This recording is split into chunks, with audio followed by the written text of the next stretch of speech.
you be afraid, everything will change. You and I, jumping off the edge. They say dreamers never die. So come and fly, come and fly, come and fly away with me.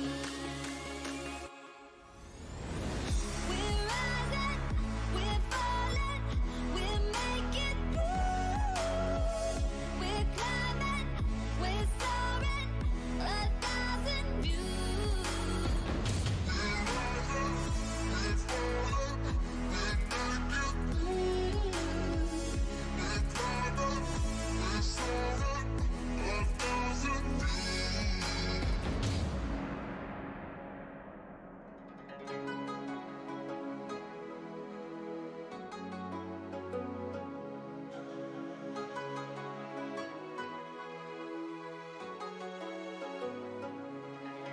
Somewhere by the emerald sea, where the moon and water meet.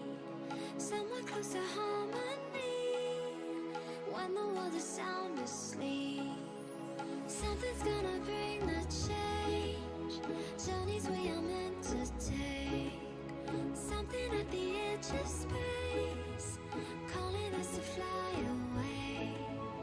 Don't you be afraid, everything will change. You and I, jumping off the edge. They say dreamers never die. So come and fly, come and fly, come and fly away with me. We're rising, we're falling, we're making moves. We're climbing, we're soaring, 1,000 views.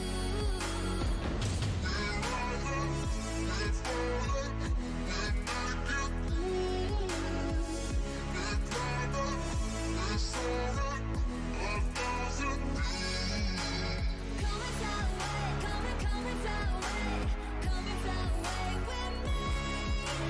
Come and fly away, come and fly away, come and fly away with me. Something's gonna bring the change, journeys we are meant to take. Something at the edge of space, calling us to fly away.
I'm on my own, broken alone. I feel the rain crashing down. All around this empty town, I'm searching for the lost and found. But you don't care, you're unaware. Keep moving like the scars aren't even there. It's in the air, like a blazing flare. Don't stare, cause the flames will burn us. I thought you were the one for me. That's why I gave you everything. Held you close by the stormy seas. Oh, you meant the world to me. I used to kiss your head when you cried for me. Hold your hand while the pain was over. Keep you warm by the roaring sea. You meant the world to me. Yo, how's it going, Apple Army? How's it going, guys? Wolf ESO, Phantom, Prodigy, Janet, Kuro, Kuro, what you doing in chat? Yo, what's happening, guys? Welcome to the stream. I have got Kuro, Nyce, and Fullyy with me. How you guys doing? All Be right. moist. Moist? Pretty good. What's up? Awesome.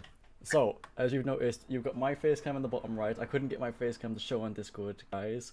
So I've had to just add that on top. Then Nyce has got his face cam. Kuro doesn't have a face cam, and Fullyy's a little bitch and didn't bring a face cam. So, yeah. Right. We're gonna talk just casually about ESO, what's coming like in ESO. Wasn't that right? What topic did we agree on in the end? Which one was it? Probably do you want to start with, well, let's talk about current patch, I guess, first, like where everything's at. Yeah. Which will probably lead into next patch. Alright, Because for a lot of stuff, next patch is time to kill, so discuss that. what I'll say then is, we'll get this out of the way. So the service and performance is utter shit. With that said, we're just gonna go on with how shit's actually doing. Now this patch, I think it's all about bombers. I think you guys can agree. It's bombers all the fucking way. If I'm literally just sat there 1vxing, like 1v3, 1v5, 1v10, I'll end up dying 9 times out of 10 this patch just by some random ass fucker coming in and bombing my ass. How's it been for you guys? Yep, that's a good summary of it. Could be already outnumbered, and freaking bomber comes in. Like, it's crazy that I'm able to tank 6-7 people while I'm solo or in a duo. But one bomber comes through and in my whole shit. Just that one person. I'm kiting and dealing with these 6 people, but this one bomber decides to use his 500 battle org, everything, and wipes me before I got a chance to respond. It's fucking crazy, and it's definitely gotten easier because there's a lot of people that weren't even on bombers, and now they're bombing. Zergs have bombers in there that will like be dedicated to taking you out, and it's fucking crazy. They hit you with that 17k soul tether. And, like, don't worry, we nerfed proxy debt. Okay. I know. What about Soul Tether? 18k soul tether.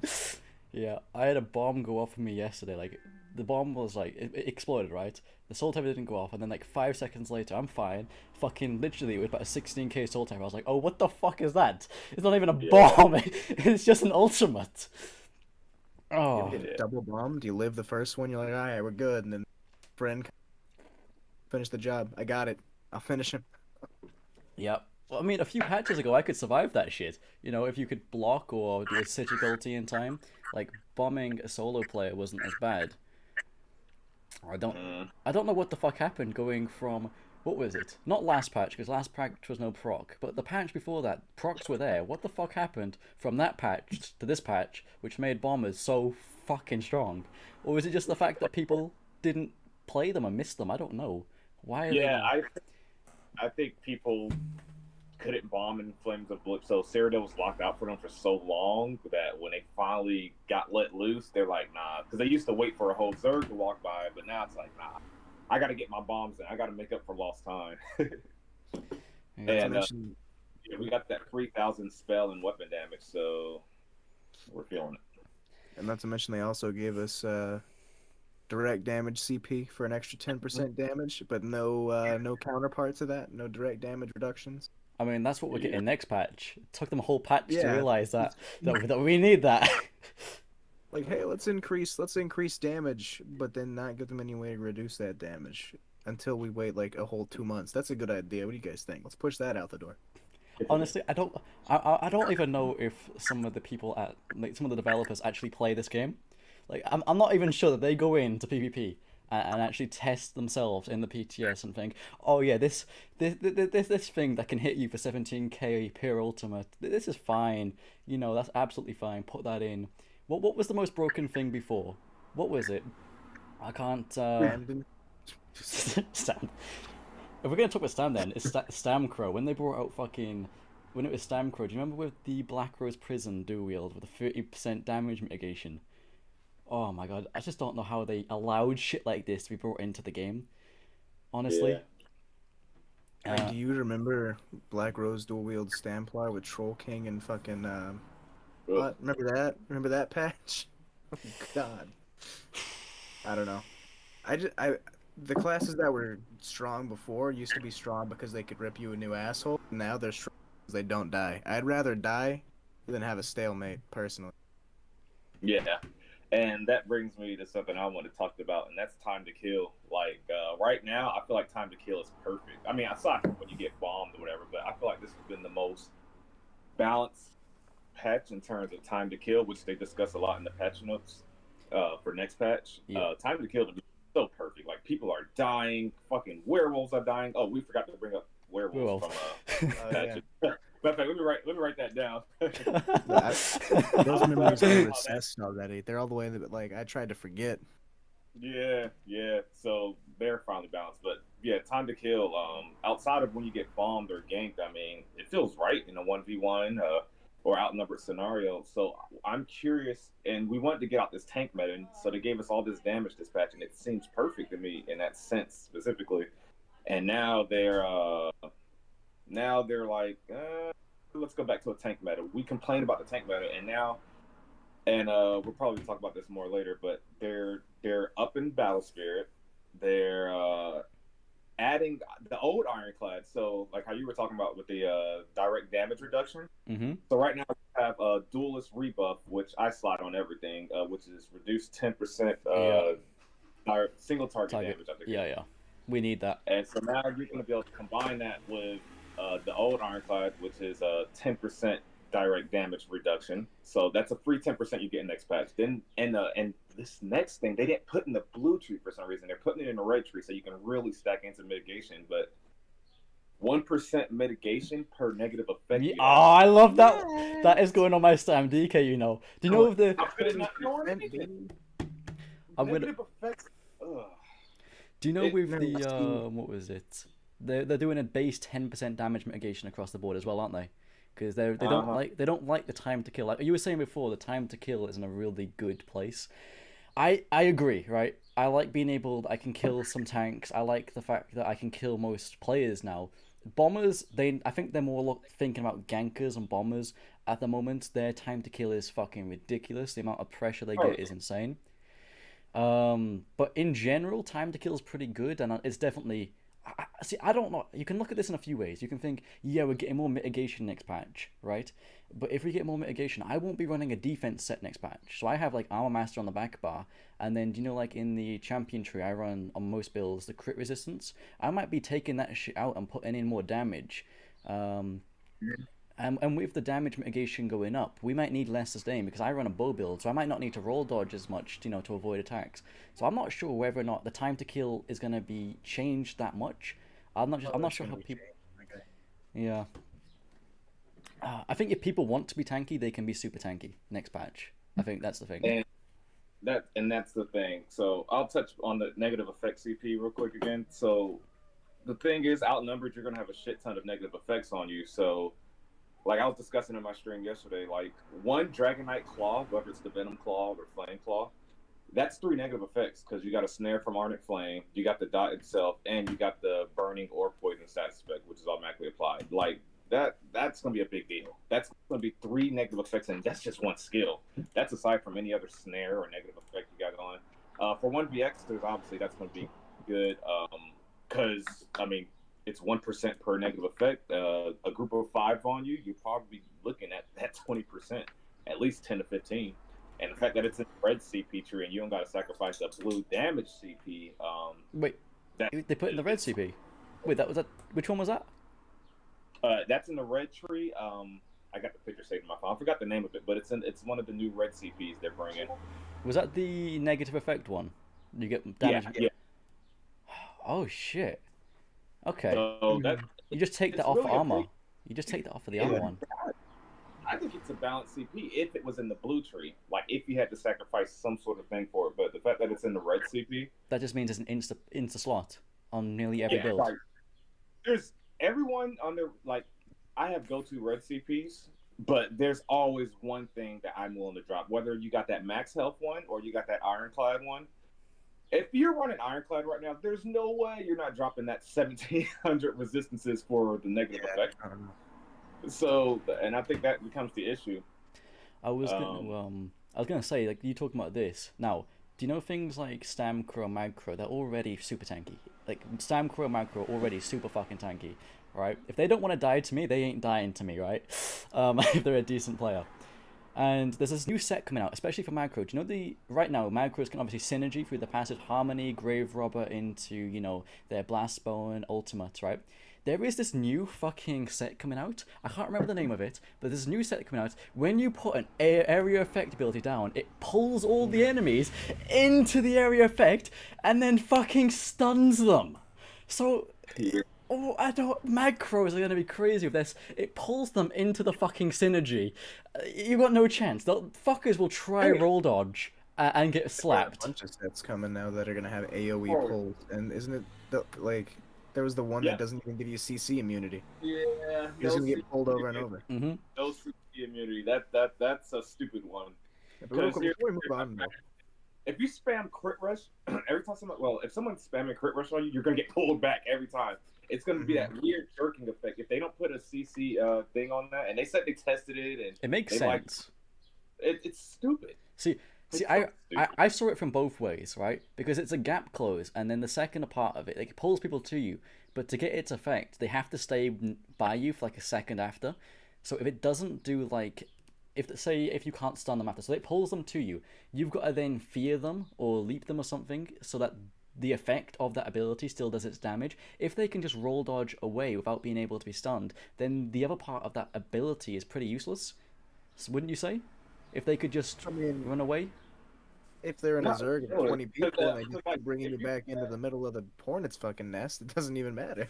Yeah, like if you got I already plan right now. Like y'all probably see my Bash Pro video. Like if I got caltrops on the ground and I'm pulling you into that shit, because I used to do the same thing with the Batishran Sworden board. If you've used that, you know what I'm talking about. Imagine that shit being able to be spammed. Like I don't think that's gonna be good for PvP.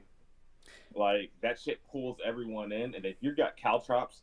Picture a fucking DK having an ash cloud on the ground or some shit like that, and then you get pulled into that 70% snare, and you can't get out ever.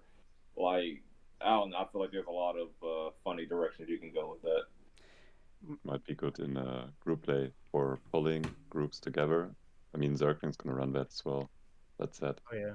Oh yeah. Oh you. Yeah, think about how many Zerglings spamming crit rush. Oh no. Think about how many people are hitting you with crit rush already, just spamming gap closer. So you could the Unleashed Terror VMA 2H setup. I was just thinking that, yeah.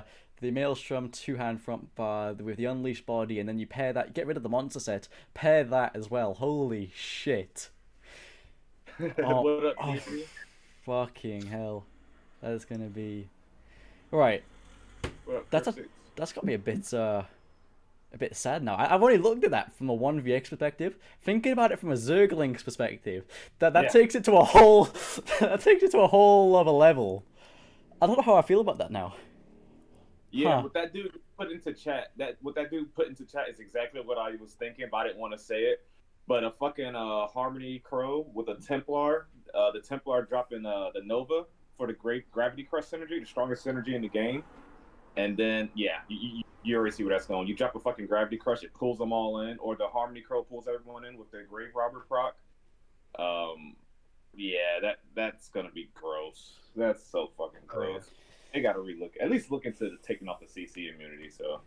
Or at least give that effect like a 3-second cooldown or something, long enough for me to yeet myself out of danger. Mm-hmm. So I've got a question for you guys, right? Before we can talk about the next patch, where do you think all the classes stand right now in terms of 1vx ability? Like, just open world serial. So all the classes right now, how do you feel like they stand? I have a very important question before we do that. Does bombing count as 1vx? You can go fuck yourself. Bombing, werewolves, none of that shit counts. You know, I actually switched. I switched yesterday from DC to red because I saw that my imp was a fucking blue bomber who used to be a yellow. I was like, nah. I switched to fucking red for the week. No, bombing doesn't count. Bombing gets like S+. All right, that's done.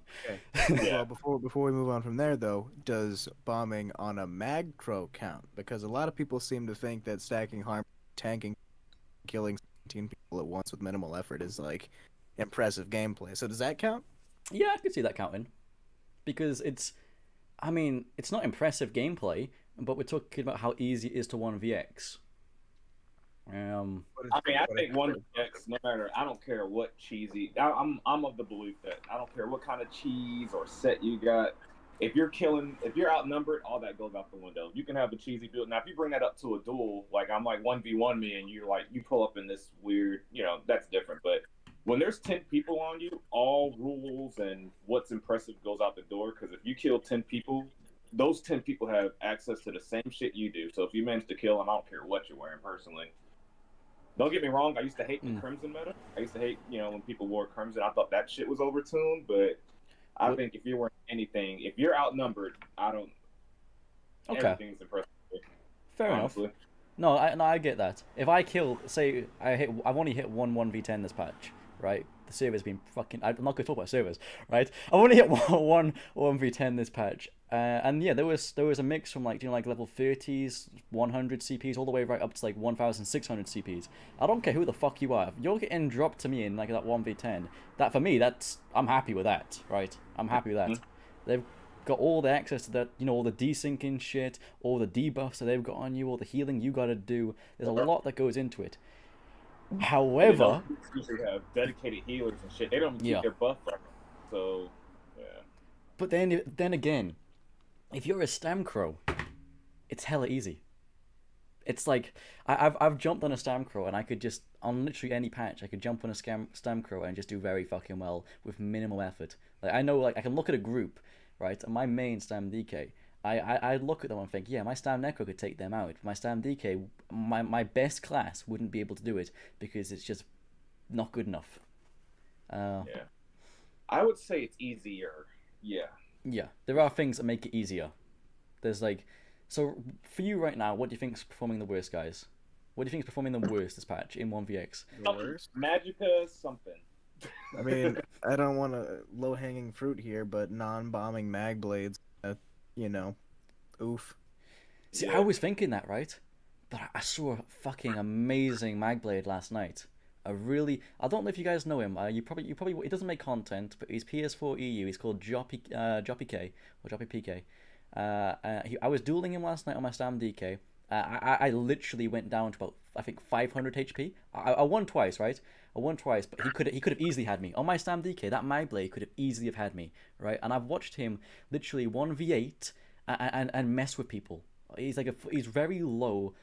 He runs very low resistances, very high damage. So he's a glass cannon, but he plays it so well that he makes himself appear as if he's tanky because he mitigates stuff in the right way. And I think Magblade can actually 1vx on a very skilled player. You could say the same thing about literally every class, though. Mag but DK. In general, the tools that Magblade has are not good. Yeah, this is true. Yeah, 1v1, I mean, you can get impressed. Fucking Magblade beat my Macro last patch 1v1. I remember that. I remember because I went into like Flames of Oblivion, whatever the last patch, that no proc patch was. I remember I didn't die for like the first 2 weeks 1v1, and then this one Magblade was. I still remember that kill. That's how impressed I was. He was the first person to kill me. I was like, oh shit. But when you talk 1vx, Magblade and I'd say maybe Magicka second, as far as what's gonna perform best 1vx. So you put Magicka above Magblade? Yes. Okay. Yes. Really? I would put Magicka higher than both of you would, honestly. I feel like with the amount of damage we have this patch, you could throw a Magicka in 3 tank sets and the dots will kill people alone. Alright then. I'm curious to anybody in chat if you've got any opinions on Magicka or where do you think Magicka should end? I thought Magicka would just be bottom. I can see Magblade at the bottom. I can see that, right? I just wanted to make an example. Yes, it's very difficult to X on Magblade. But a Magicka? I haven't seen it done this patch. It's tough. I feel like the way this patch is going, everything's viable with Magblade probably being bottom.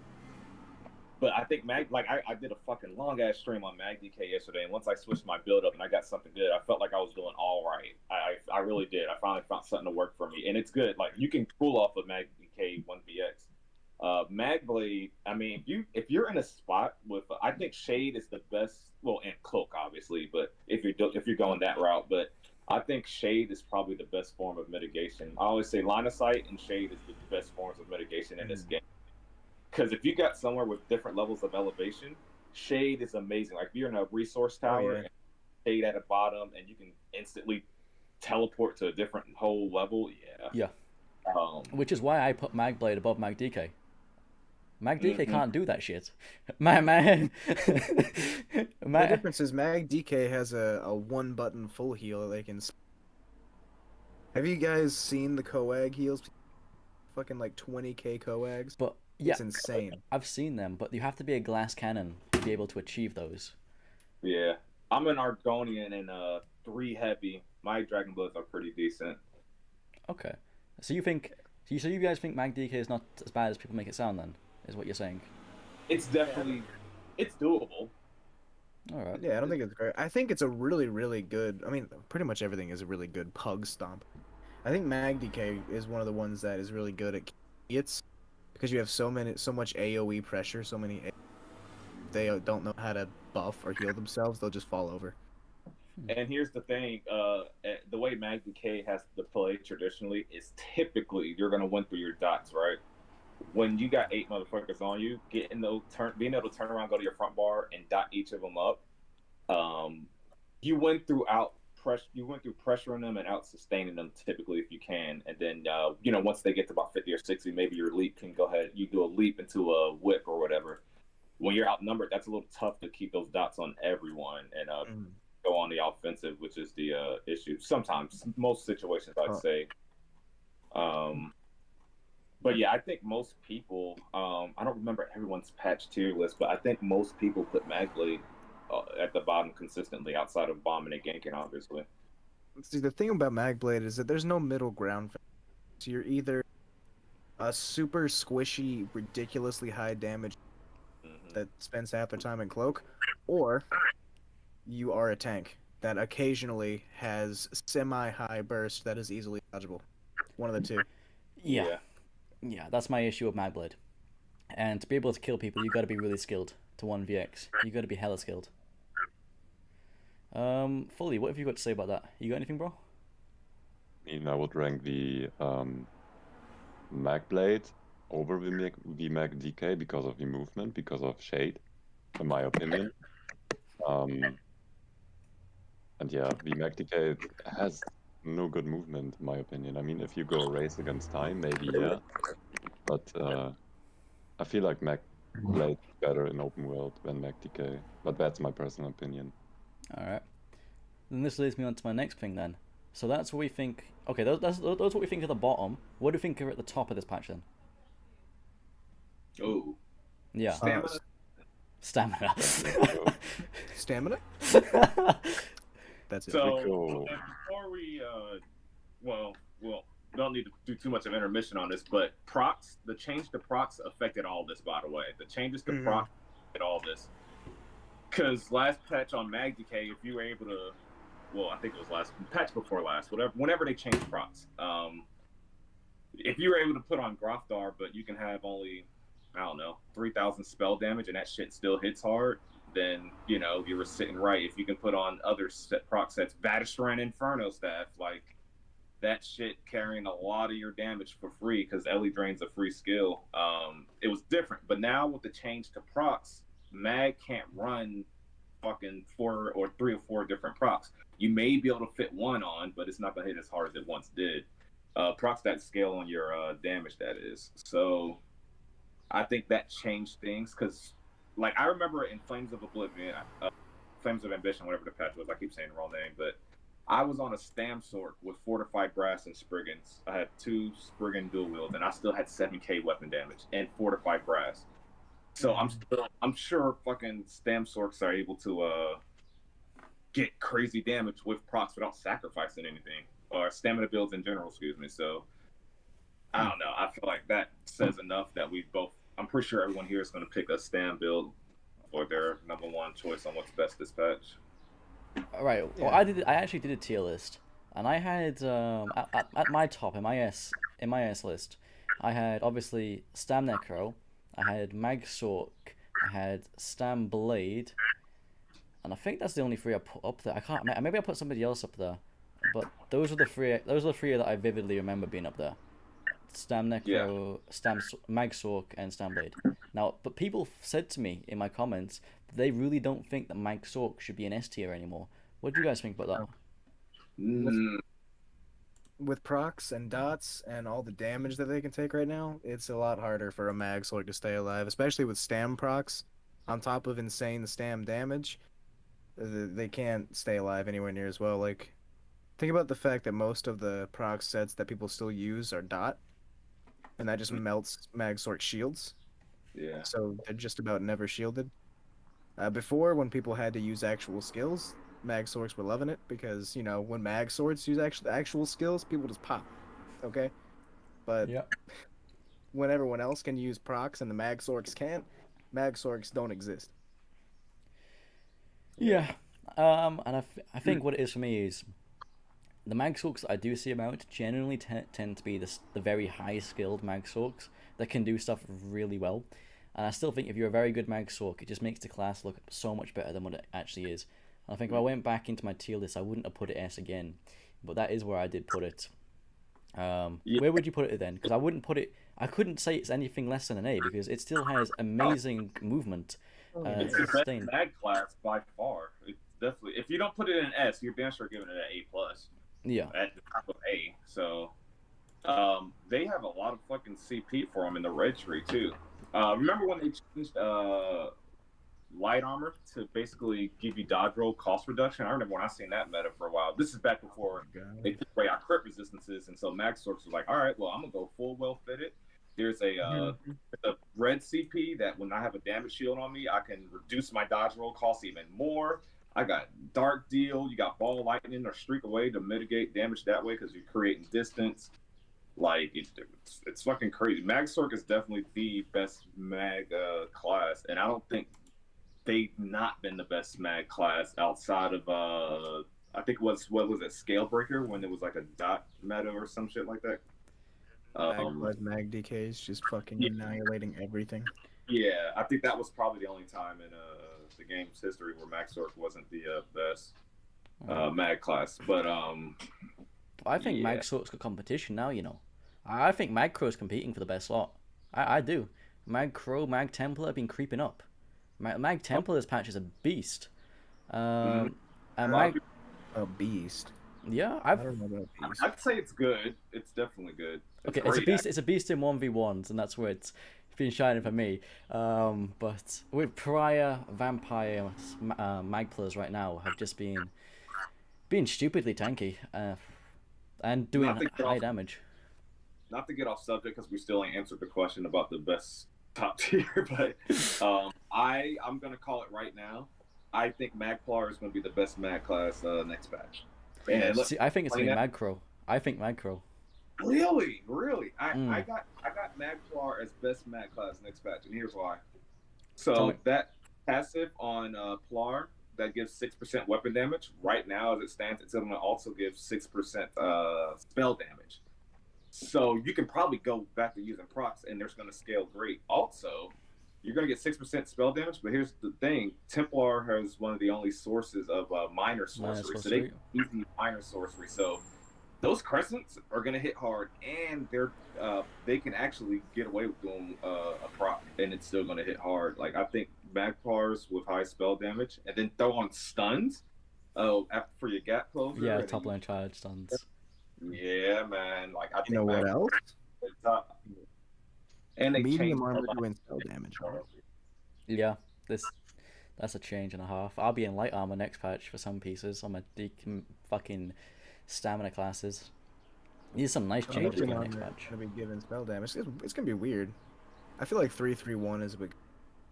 3-3-1 for most classes. Yeah. I could see that. Honestly, I could see that.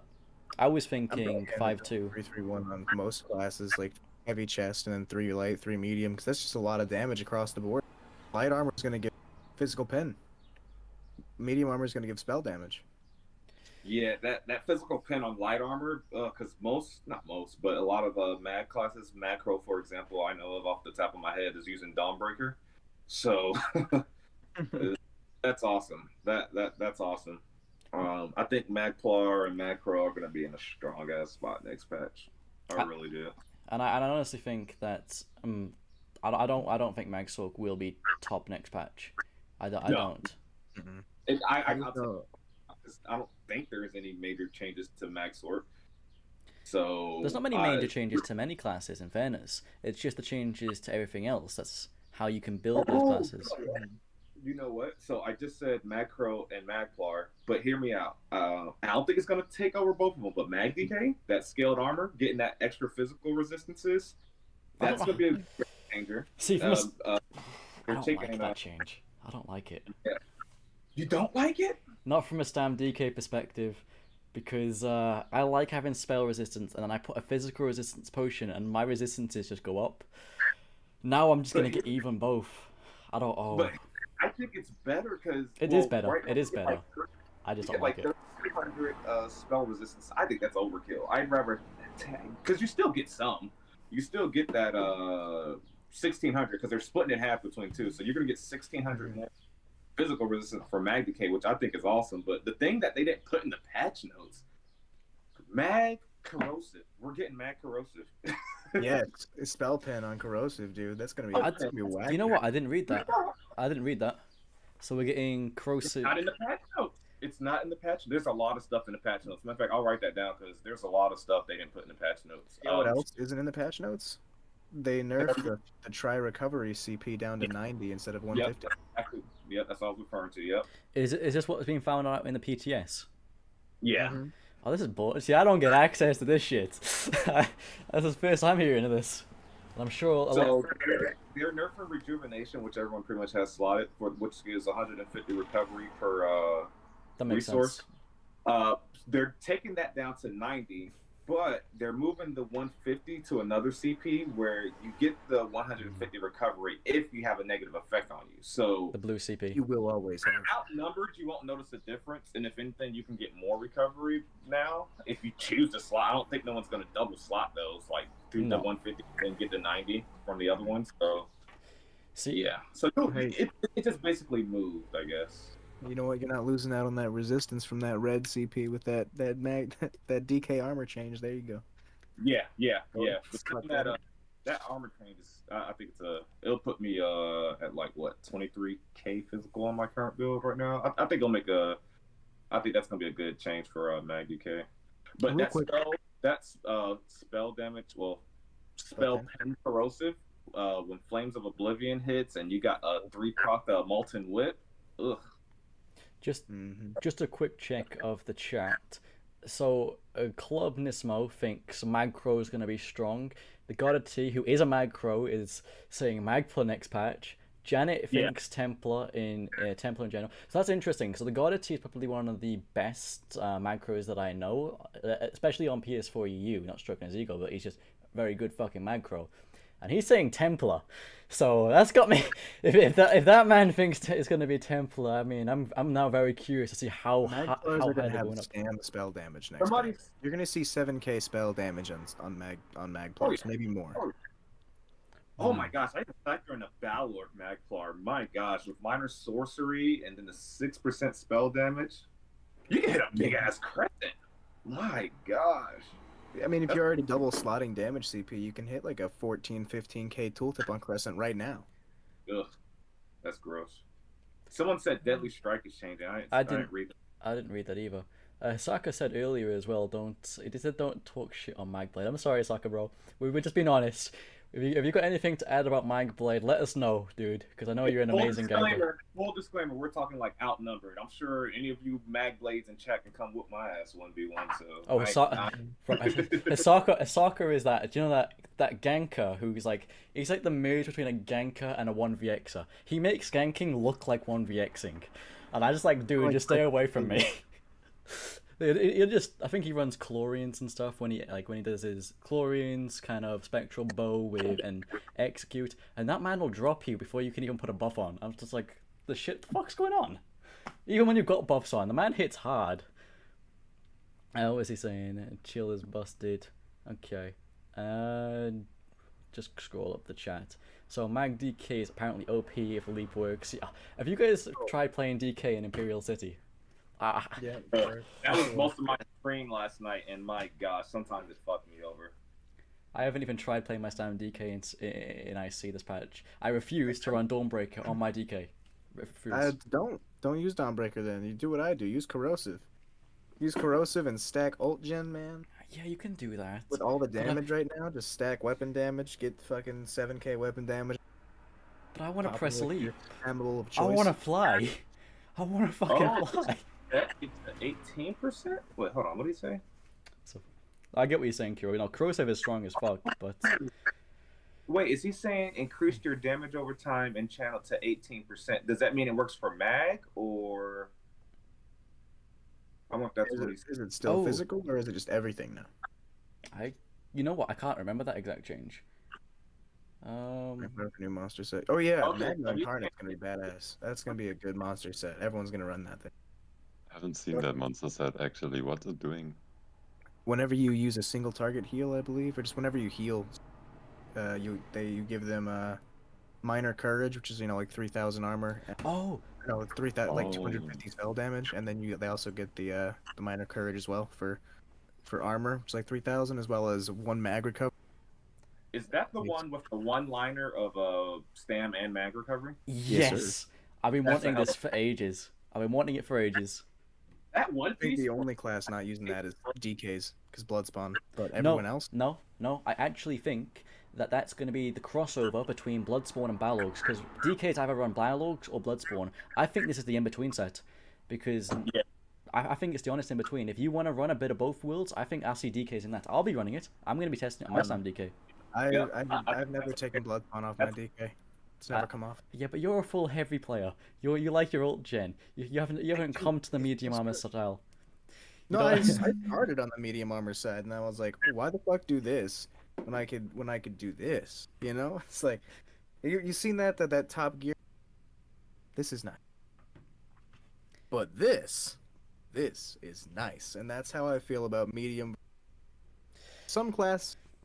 See, I like medium armor DK because, well, right now you can make medium armor DK feel like heavy armor, and so you can get away with it.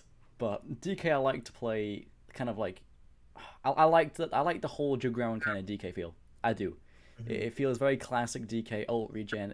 The nostalgia of it is amazing, but DK is my main, so I do play what X is best, or what X is best for me, should I say. But yeah, what was that monster again? So it gave you both the recoveries. That's something I wanted a few patches ago. There's no set that actually does that. The two more pieces. Bloodspawn. Okay, Bloodspawn needs to get Magicka and stamina recovery, please. Thank you. That's all from me, folks. I think. Oh, that'd be ridiculous.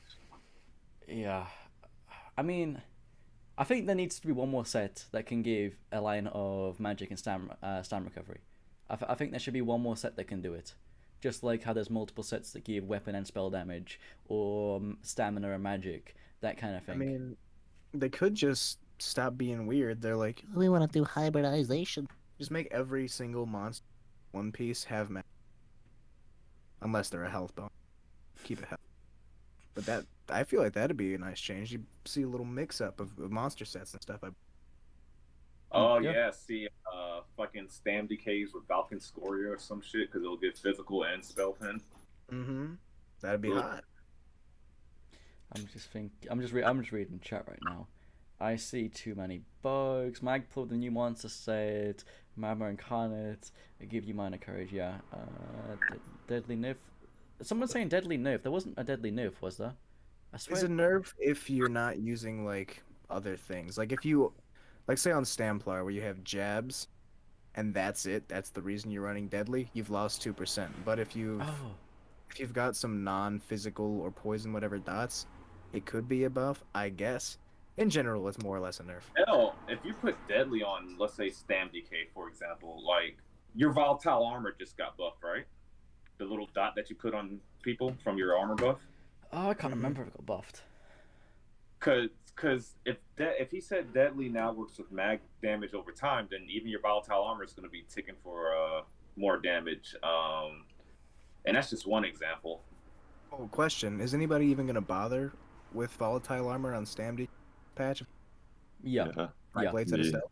Yeah, to pull night blades out of stealth. Volatile armor's great. No, they're taking it away. It's not going to do that next patch. Wait, what? Wait, what? No, You got 2 Stam DKs in here, like, what the fuck? What? It should bring him out of stealth next patch because it said it's a AOE direct damage. The No, it's not. dot.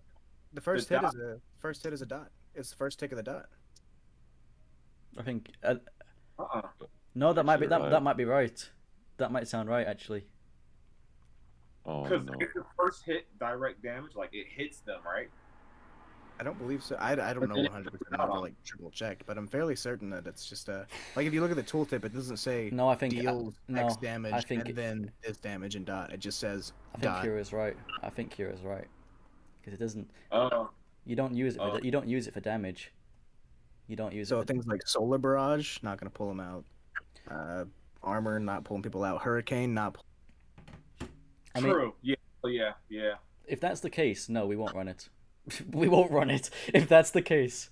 But where I see Stam DK going next patch is, do you know there's something I was talking about earlier, right? Something I was talking about earlier. Do you know when I was saying we're getting the 10% base damage mitigation now next patch? Then every damage over time effect on you get 1% up to 20%. Now again, I don't think we'll get the full 20%. I think in a 1v situation you'll be ranging from like 7% to 13-14%, something like that on a DK because you've got no purge. So having that mitigation paired then with the damage mitigation by 10% of direct damage attacks. And then pair that again with the damage reduction by 10% of single target attacks, right? I'm not gonna have the crit resistance in. I'm gonna be medium armor, like 5 medium, 2 light, something like that. Mainly in pen, so I'll get my crit resistance through in pen, right? Yep. So I'll have full high damage, a lot of CP mitigation, or mitigation in general, so you can understand where I'm getting my damage mitigation. And then I'm going to go full damage sets is what I'm testing, full damage sets, and then I'm going to get rid of Venomous Claw. I think next patch is Camo Hunter time. Fucking traitor. I think Camo Hunter's back next patch, or either Camo Hunter on the front bar, and then maybe do you know that new what is it? There is this perk that brings things out of stealth, and now it gives major protection. I can't remember what they did. Oh yeah. Oh, I got it. Haven't it started? I wanted to talk. I'm gonna have one of them on my DK next patch. Not sure which one because I'm not gonna run both, but I'm thinking of using one of them. That's something stupid. That's something stupid I want to talk about when we start talking more about next patch because I thought of something really stupid the other day and I just think they're out of their fucking mind. It could be good, but I wanted to say real quick while we're on the topic, of all this damage mitigation. Yep. I feel like more damage mitigation isn't a bad thing. I just feel like just like Zombie always does, overkill. They did way too damn much. Okay. Currently, Battle Spirit is 44. What they should have done is just round it up to 50. That 6%, mess with that. Test out this new CP. Not fucking 16 more percent base. yeah, That's insane.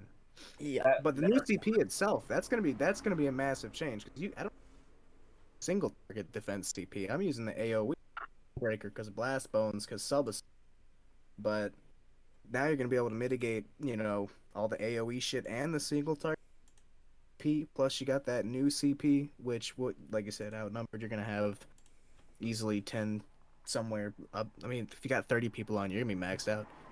But then you got all this other stuff on top. Honestly, it's gonna be Markarth 2.0 when everyone had 7k spell.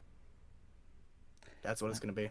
Oh, by the way, guys, how long can anybody see how long we've been into the stream? Are we over an hour yet? Yeah, 49 minutes? can't see it. How far? 49 minutes. 49 minutes. Okay, right then. In about 11 minutes, you want to take a couple minutes break because I did want to say like an hour. We just take 2 minutes break or something and do something else. Just literally for 2 minutes, I need to grab some stuff. And I think Fullyy needs to smoke, and Kuro needs. I always need need to one. smoke. I need Oh. one. Oh, Sorry? you need to go get your ASMR voice back. That was all. What's going on, guys? It's your boy. It's your boy. This is okay. Look at me. This is how I imagine he looks while he's doing this. Like this is Mike. This is how I imagine him looking. Right. Hey guys. This is your boy. Kuro. How you all doing today? You having a beautiful day? But that's how I imagine you. Like, do you know when you're playing Final Fantasy and you go into like full-on ASMR shit? That's how I just imagine you doing it, and it's fucking dope. Honestly. That's exactly what I do. I have to lean in. I gotta like, okay, guys. So, we're gonna do some 1v. We're gonna draw stupid circling heads today. It's gonna be great. Exactly. Did we actually get on to? Did we get on to talking about what we think is going to be the best, or overall, like the best and worst for next patch? What I think we talked about the best for Magic, but in terms of stamina, where do you think stamina class is going to sit next patch? I've got my opinion, but I'm curious to hear what you guys say first. Stamplar is gonna be a fucking yeet cannon, dude. Okay. Oh man, definitely Stamplar, maybe Warden. I'd say. Yeah. I'm not that sure though, and I don't know about Necro and DK. They might be on the same place, in my opinion, but it's gonna depend on the player. Because Necro, you can go 2 damage sets probably with the Necro next patch as well, because you have some good damage negation. That's just my opinion. So I'm not sure about these classes. And Stamsorg, I don't know about that class, to be honest. Because right now, you can hit hard as fuck on Stamsorg, Oh yeah. and it's fucking nasty. When you have a hard-hitting Stamsorg on you, it doesn't matter how many people you have, you always yeah. feel that, no matter how many resistance you have. But I don't know about Stamsorg next patch, but Necro and DK, they might be fighting on the same place at the beginning, and one class might win after a few weeks into the patch, but that's my personal opinion. Fuck my language. Have you got anything to add to that, Nice? Yeah, I'm with the Stamden and Stamplar probably being at the top for Stam. I think Stamblade is up there right now. I think with everyone getting a little bit more mitigation, maybe Stamblade takes a small step back. Still great, probably still S tier, top A tier, but I think with everyone, because right now they can double dip into that single target damage done and direct damage done, which in cap is both, and that shit hits hard, especially out of stealth. But I think with everyone getting that 10% back via the new/old Ironclad, they'll take a small step back. They're still going to be hitting hard and taking your head off, but there's going to be a better defense against their toolkit, or their burst rather. So I'd say Stamplar, Stamden. Then I actually agree with what he said, where Necro, Stampro, and StamDK kind of head and head really right there. Yeah, I think that's a fair. What class are we missing out of that equation? We got Plar, got that. You haven't talked about Sork. You haven't said anything about Sork. Stamsork, yeah, Stamsork. I mean, they have a hell of a burst. But if we want to talk 1vx, I definitely see Stamsork, Stamcrow, just because of their mitigation. And when I say Stamsork mitigation, I know they don't have like crazy mitigation in their toolkit, but I'm talking like being able to be evasive, be a ball of lightning, mitigating everything if you get your distance. So, Dark deal, crystal weapon. Yeah. Crit surge. I think all Stam's going to be in a great spot, just like they're in a great spot right now. Whereas remains to be seen. I've seen someone say in chat about Magden and the Frost Clench. We'll discuss that, I guess, when we talk about next patch, because I play Magicka Warden, and I got a lot to say about the changes to Clench. I put it on my community post. I saw the post. It's gonna be a game changer. But backtrack real quick. The revealing flare getting major protection. To jump, switch subjects real quick. So revealing flare just for slotting it. 10% damage mitigation. Yeah, 10% damage mitigation, because you're going to get major protection just for slotting it. Then you can slot the Psijic shit back bar for your undo, so you get major and minor protection on your back bar for nothing. Also, it's a support ability, right? Ain't it a support ability? No, undo is Psijic. No, he's talking about the revealing flare. Oh, real flare. Support, yeah. Support. Okay, yeah, so that is support. So you get 10% more mag recovery on the back bar for slotting it as well, which is pretty cool. But here's so I thought it was something stupid the other day. So you can slot both major and minor protection back bar. I don't know how many people noticed this, but they're gonna The Sigic shit. You know where I'm going with this? Mm-hmm. Oh yeah. So Sigic has a unique 30% modifier, which is the equivalent of old major protection. 30%.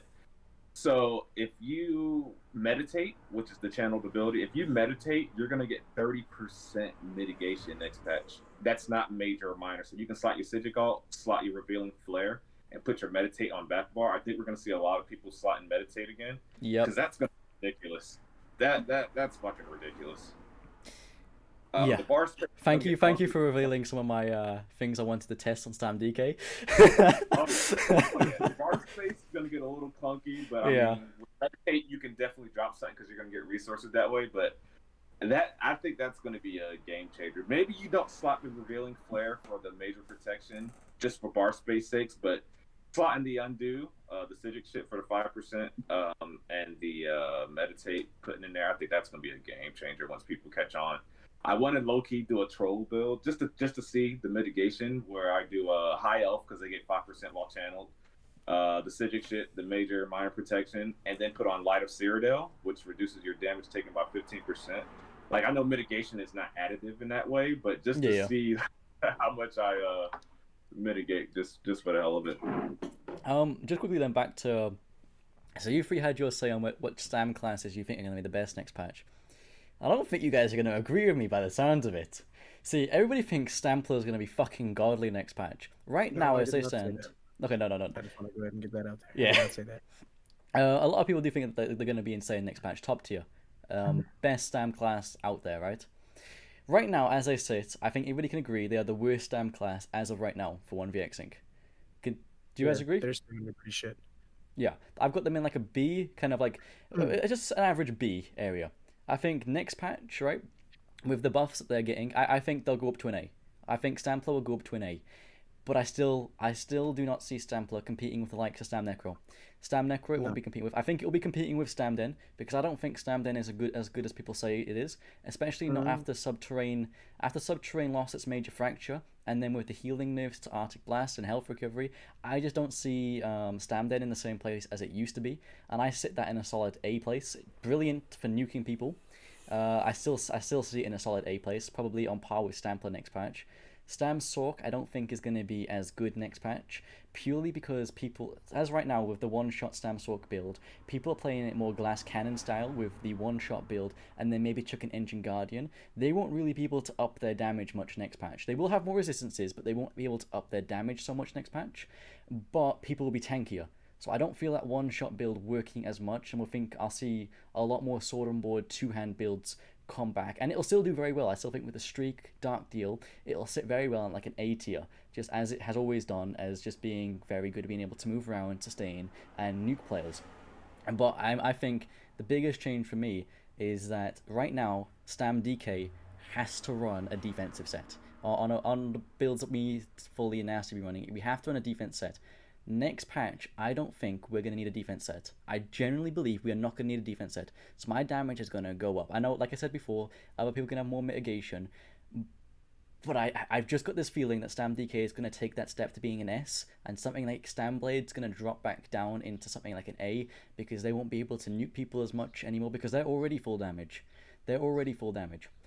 Stam Crow, I think, is always going to be godly. And which one am I missing? Was I missing anyone there? I've talked about Stamden, Stam DK, Stam Blade. No, I think I've got them all.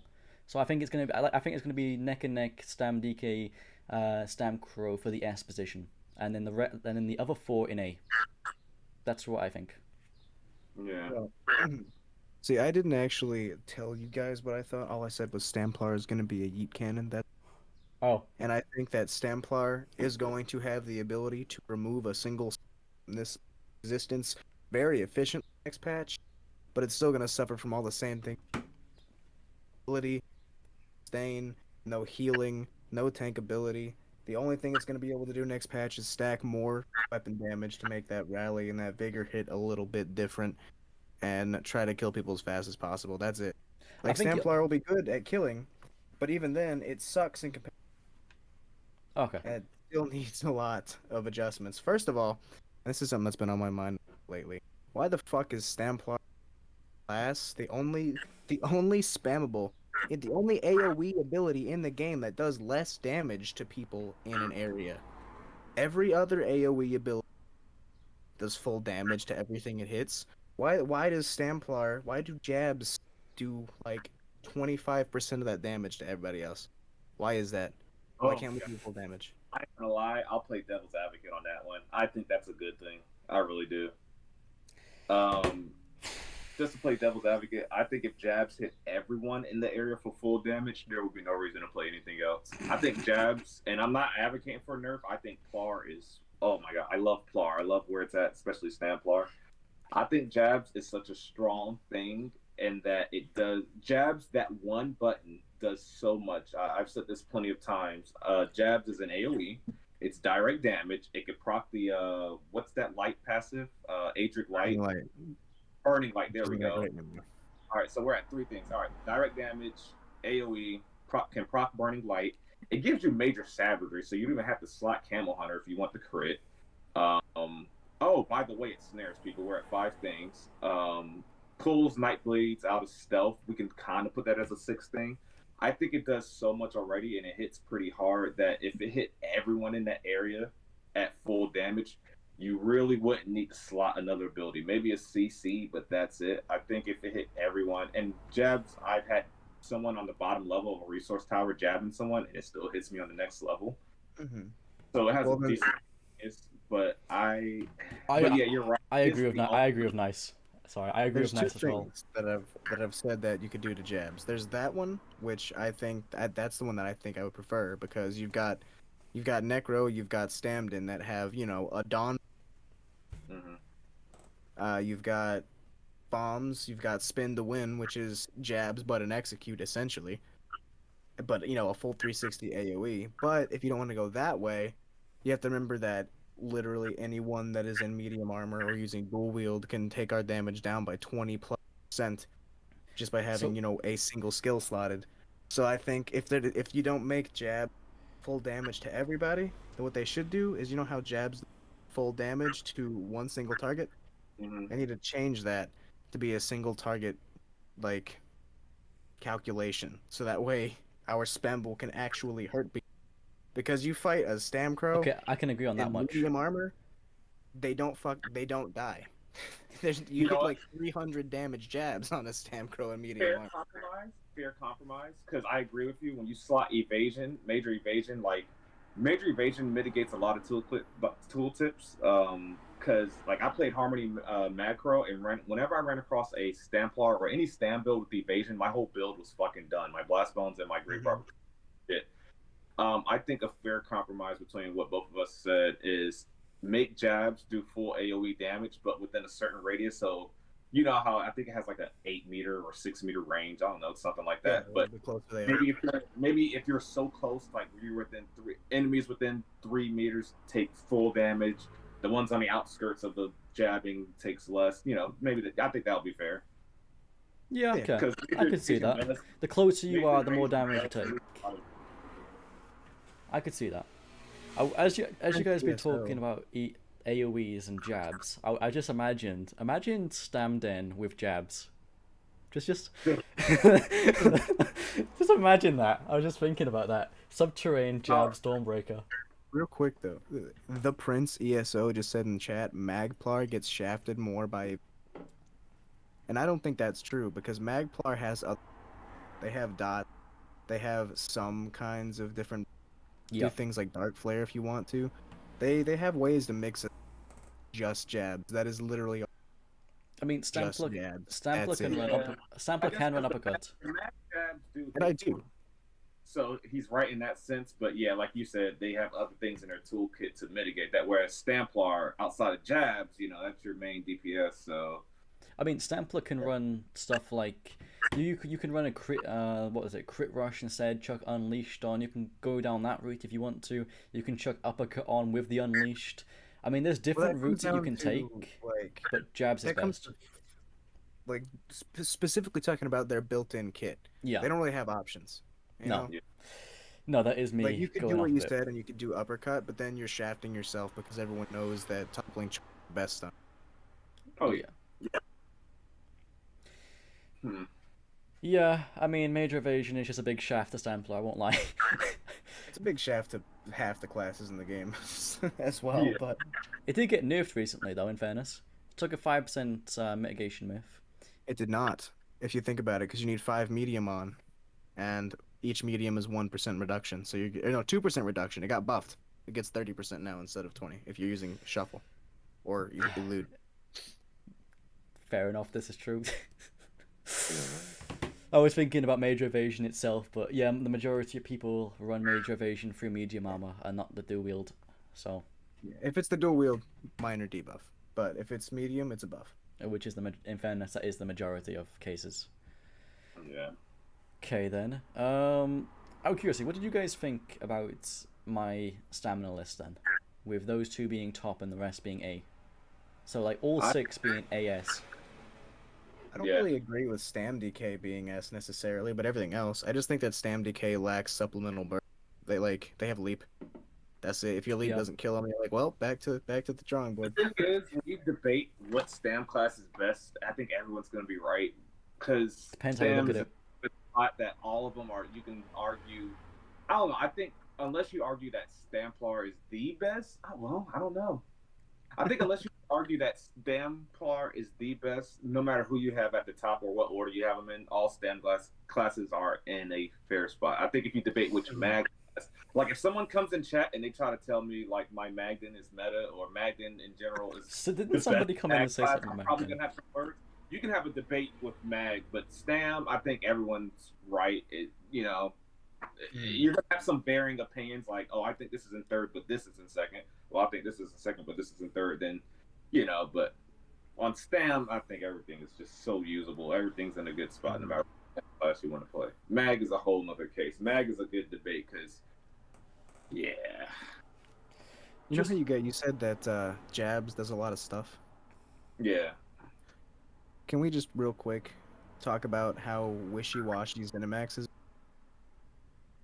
attack? First of all, Zenimax says, we don't think random stuns are good for PvP. Adds a stun on the hardest hitting game. Also, Zenimax, we don't think that having an armor debuff strong hitting spam bull is a good idea. Well, have the armor debuff back. What the fuck are they doing? I like I said before, I honestly don't think the devs who make this shit and come up with these ideas actually play the game.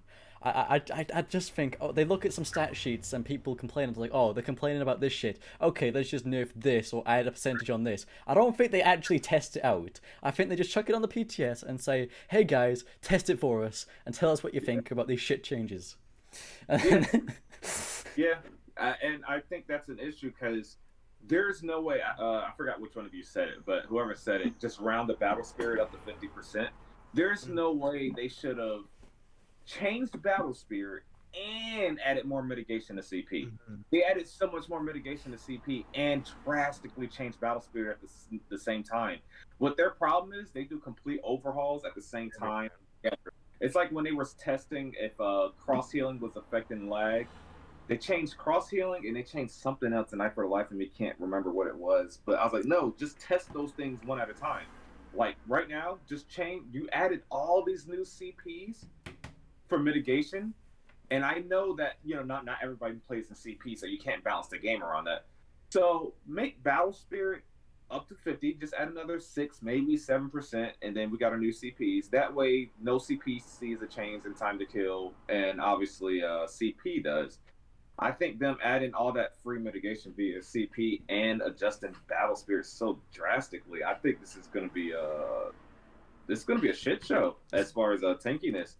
But here's if I may speak here, like I think what Apple said, like he said next patch, and here's a funny thing with mindset. So Apple said next patch he thinks more people, or he's going to go full damage. You don't need a defense set because we got so much free mitigation via CP, right? So there's 2 mindsets people are going to have, and I was of the when I first read the patch notes, I went the other mindset. I was like, wow, I'm going to keep my shit the way it is. I'm gonna throw out one of my random builds, and one of my random builds, I used Iron Blood on macro. Fucking overkill. Iron Blood, if you don't know, You take Nuts. damage. You reduce your damage taken by 30%. Another The- unique debuff. Another unique buff. Yeah. Oh my so god. here's the scary part. We don't know what the meta's either going to go like what he said, where he said, "Oh, we got so much more free mitigation. I'm going to go full damage. I'm going to have an even more damaging build. I'm going to be nuking people." Or you're going to get some people that want to stay with their stage 3 pariah, stage 3 vampire for the undead passive and pariah, which 9 out of 10 people, it's a smart thing to do, is stage 3 and pariah. Side note, You get I'm gonna people try and nuke those fuckers. Go on. Yeah, and you're gonna get people that either stay as tanky as they are, or they're gonna double down on the tankiness because they got so much free mitigation. So they're like, well, shit, I'm gonna build into that. I'm still gonna do decent damage. I'm still, especially Stam. Don't get me started on that. Stam is still gonna get this new mitigation, keep their pariah or whatever, and still, have easily 5.5k weapon damage, effortlessly. So it's about we don't know how people are gonna react to it. Well, We don't know if they're gonna go more damage or they're gonna go even more mitigation or resistance, because that's what that mitigation will be affected by the resistances you have and other sources of mitigation, obviously. See, I think I've got a good idea of how people are gonna shift. And I don't think they're going to go the same way as me. I say I'm going to go towards damage. That's because I want to kill these tanky ass bitches that you talk about. I want to be able to kill these fuckers. But most people are zergling bitches who are afraid to die, right? And when people see themselves dying, their reaction is, I need more healing, I need to go more resistances. I think people are going to see all this, see players like me go in full damage, nuking them, and they're going to think, okay, I'm going to double down on armor, or I'm just going to keep my shit the same as it is, and I'm going to stay tanky. And that's people's mindset. They like to stay alive. They like to stay alive long enough for their groups to be able to help them. And that's just how it is. Well, the way I see it is that the bad players, the ones that are light attacking you, those guys, they're always gonna die. They always have. They always will. The thing is that I think I've had people ask me in stream. They're like, "Well, isn't next patch gonna be a full damage meta?" And I think more or less, there's gonna be those freaks out there that are like, "Yeah, I'm using three mitigation stats. You can't kill me. I'm so good at this fucking game." Yeah, can't kill me. And then they try to duel, and then they just stand there healing while you can't kill them, and they start teabagging. I'm like, yeah, I'm fucking look how bad you are at this fucking.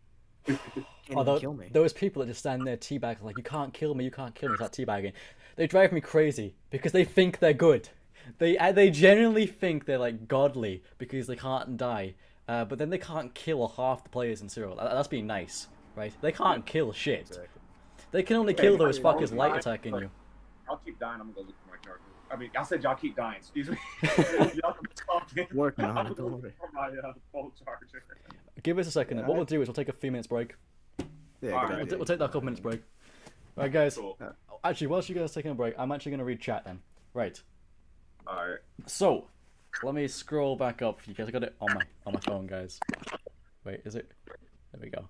So I got shit in there, right? Anyway, let's have a look. I'm a bit behind, guys. I'm a bit behind. I apologize. I did see somebody talk about Gazer Syphis earlier, and I'll bring that up when the guys are back in a minute. I will talk about Gazer Syphis again. Right. So, did you see the corrosive change on DK? Yes, we talked about the corrosive change.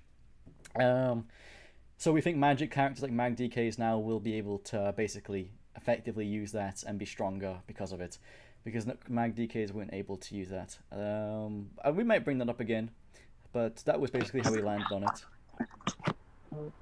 Stanblade will be interesting to see next patch. Yeah, it will. I think Stanblade will be worst class on Stam. See most play at the moment, double damage, stealth. Okay, Badge TV. So you think Stanblade will be the worst stamina class next patch? Depends on how you look at it, mate. Depends on how you look at it. If you're looking at Stanblade in a 1v1 perspective, maybe, right? Because of how everything's getting changed. In a 1vx perspective, they still have shade. They can still teleport. Their kit, where they can, move around so freely, reset the fight whenever they want to, that is very unique to Stanblade.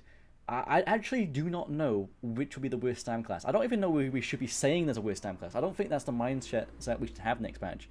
I think all of them are going to be amazing. All of them. They're all going to be A, S tier next patch. And it's not like we're gonna have a B tier like this patch where Stamplar was lacking behind. But do I think Stamblade is gonna be like the worst out of Stam classes? No, I don't. But I think it's gonna be very hard to say which one would be because they're all gonna be doing very well. I don't see it being the worst, definitely taking a hit. Yeah, I agree with you, Rob. Definitely taking a hit. Stamplar, I still don't think Stamplar's going to be... I think Stamplar is going to enjoy the next patch. I don't think it's going to be the best, but I think it's going to have a nice improvement from this patch, and I think the Stamplar mains are going to really enjoy next patch, honestly. And I don't think people are going to be needing to run execute. Like, I don't run execute on Stamplar because I don't like to run execute on Stamplar. I like to power light people jab and fucking make them blow up. But people who don't run like me, they run a lot more defense. They can't blow people up, and so they need executes. But in general, next patch, I don't think you'll see people running executes on Stamplar next patch because Power of the Light is going to be awesome. Right. I don't see the point for Stamplar, just evasion help against a lot of them. I think we talked about that. Stamplar will be more annoying with jab. Yeah, we talked about that. Yeah, back to that note. See, Nyce, Kuro, me. I'm with Nyce, and Kuro had his opinion where he wanted them all to all do full damage. I think jabs would need a change. I think the compromise that Nyce was saying earlier about the closer they are to you, the more damage they take. So like right now, you only do like a percentage-based damage to people around you. And what Kuro was saying that he wants it to do damage to everybody, and I see it's fair, right? What I think would be good is the closer they are to you, the more damage you do to them in percentage, up to a maximum, like if they're right on top of you, up to 100%. If they're the furthest away from the range, maybe all the way down to 40%. But I think that would be a nice compromise there for Stamplars. And I think that's what we agreed on. Kuro, let me know if I'm wrong on that one. Right. Where am I going down now? Sorry, I just went to the bottom. Class identity. These guys. Magicka will be back. Yeah, we think Magicka will be back a bit. Yes. Yes. Yeah. Nice agreement with that one. What the hell was a Magicka? Never heard of it. I'm doing my build video for Magicka for this chat. Did you switch rooms? Huh? He just changed the position of his camera. Oh, I thought you switched rooms. Oh yeah, I did actually switch. See, I'm paying attention to this. Yes, TIE fighter in the background. What is that? Oh yeah, you see, yeah. Are you able to tilt it so that we can actually get the horizontal view? We see. Oh yeah. Let's see that background. Oh yeah, you got the Star Wars. You know your boy is laying pipe when he's got a. Fuck yeah, that's awesome. Right, let me just finish going through these comments then quickly. Power Light will hit like a truck. Yes. Stammed in with jabs will definitely make it a pay-to-win class. Oh my god! Imagine you could buy an add-on. Like you could buy jabs for your stand in, like $10 or £10. You could add jabs to your class. Imagine if you could. Oh, can I ask you guys something? This is something that I kind of want. I like to ask pretty much. Let's say you can use any skill from any class. What is your perfect bar set? Do I get a minute to think about this? Just give me a second to think about this. I say make it tougher. If you were allowed, I got two ways to make that tougher. You can only take one skill from any other class and put it on another. But if you're starting on your original class, spend 2 skill slots to get 1 skill from another class. Okay, right. I just go straight on everything, honestly. Yeah, so I already got mine. See, as my DK, instead of are we talking offensive or defensive bar? We're gonna go offensive, right? Either. You can only choose one defense or offense. Okay, we'll go on the offensive bar because my DK defense bar is absolutely fine. Let's look offensive. I mean, throw blast bones on everything. Blast bones everywhere. So mine. I can't think. Oh my gosh! I can't think. All those dots and then easy major defile from blast bones. Yeah, I can see it. See, my mind's going. Uppercut will be gone. Uppercut will be hella gone. Yeah. It's like for me, it's just like straight up. If we have to pick a defensive skill, either form of streak doesn't matter. Get out of there. No. And then offensive, blast bones is fucking every 3 seconds. Mm-hmm. See, do you know what I would do? And it defiles, and I'd- it has a broken slow. I would chuck Dark Deal on Stam DK instead of Cauterize. Dark Deal would be nice. Dark Deal on Stam DK I instead of forgot about Cauterize. Dark Deal. So ironically, 2 of mine is from Sort because Ball Lightning or Streak, and then you got Dark Deal, of course. But I think I would want. Don't judge me, but I want Ball Lightning. I think I want Ball Lightning. But I think if I had to choose one, it'd be Jabs. It'd be Jabs. If I can get, because I hate using Dizzy on Jabs instead of Dizzy. I hate using Dizzy. If I could put Jabs on a Stamden or a DK, preferably a Stam DK, if I could have a Spamble and Jab, like if I could dot someone up with a Venomous Claw, have Noctis Breath for the Fracture and another dot, and then you pressure him down with Jabs, like give DK a spammable, like we're not going to talk about Stamina Whip. But anyway, no, that's something else. By the way, bro, Boys, y'all are sleeping on Power Slam, okay? Power Slam. Board front bar with Power Slam on the Stam DK. Y'all don't even that. That shit is too busted. It's I haven't good. tried it yet. It is good. I just And a can't get into 14k tooltip with just rally and frag. You know 14K something I tooltip. want to try is a Power Slam because I got some gold Knight. I think it's Knight Errant's Mail that increases your weapon damage with sword and board skills. Just to try it. I tried or that I on want to it. do the baddest friend sword and board with it front bar. I tried that on Stam Sork because you know with Crit Surge. I tried that with Crit Surge and a heavy Stam Sork a couple of years back, and holy shit, it was fucking awesome. Mm-hmm. Night I Errant. just want you guys to know that, like, on my DK that I use Power Slam on, my own set, I have Vadishran 2 and Agility. And I'm getting a 14k tooltip on Power Slam. Imagine that in a full damage. Plus, it gets a 50% boost after blocking, which you can stack in split second. Are you in Malakath? Or no Malakath? Yeah, Malakath. Okay. I am using Malakath. Okay.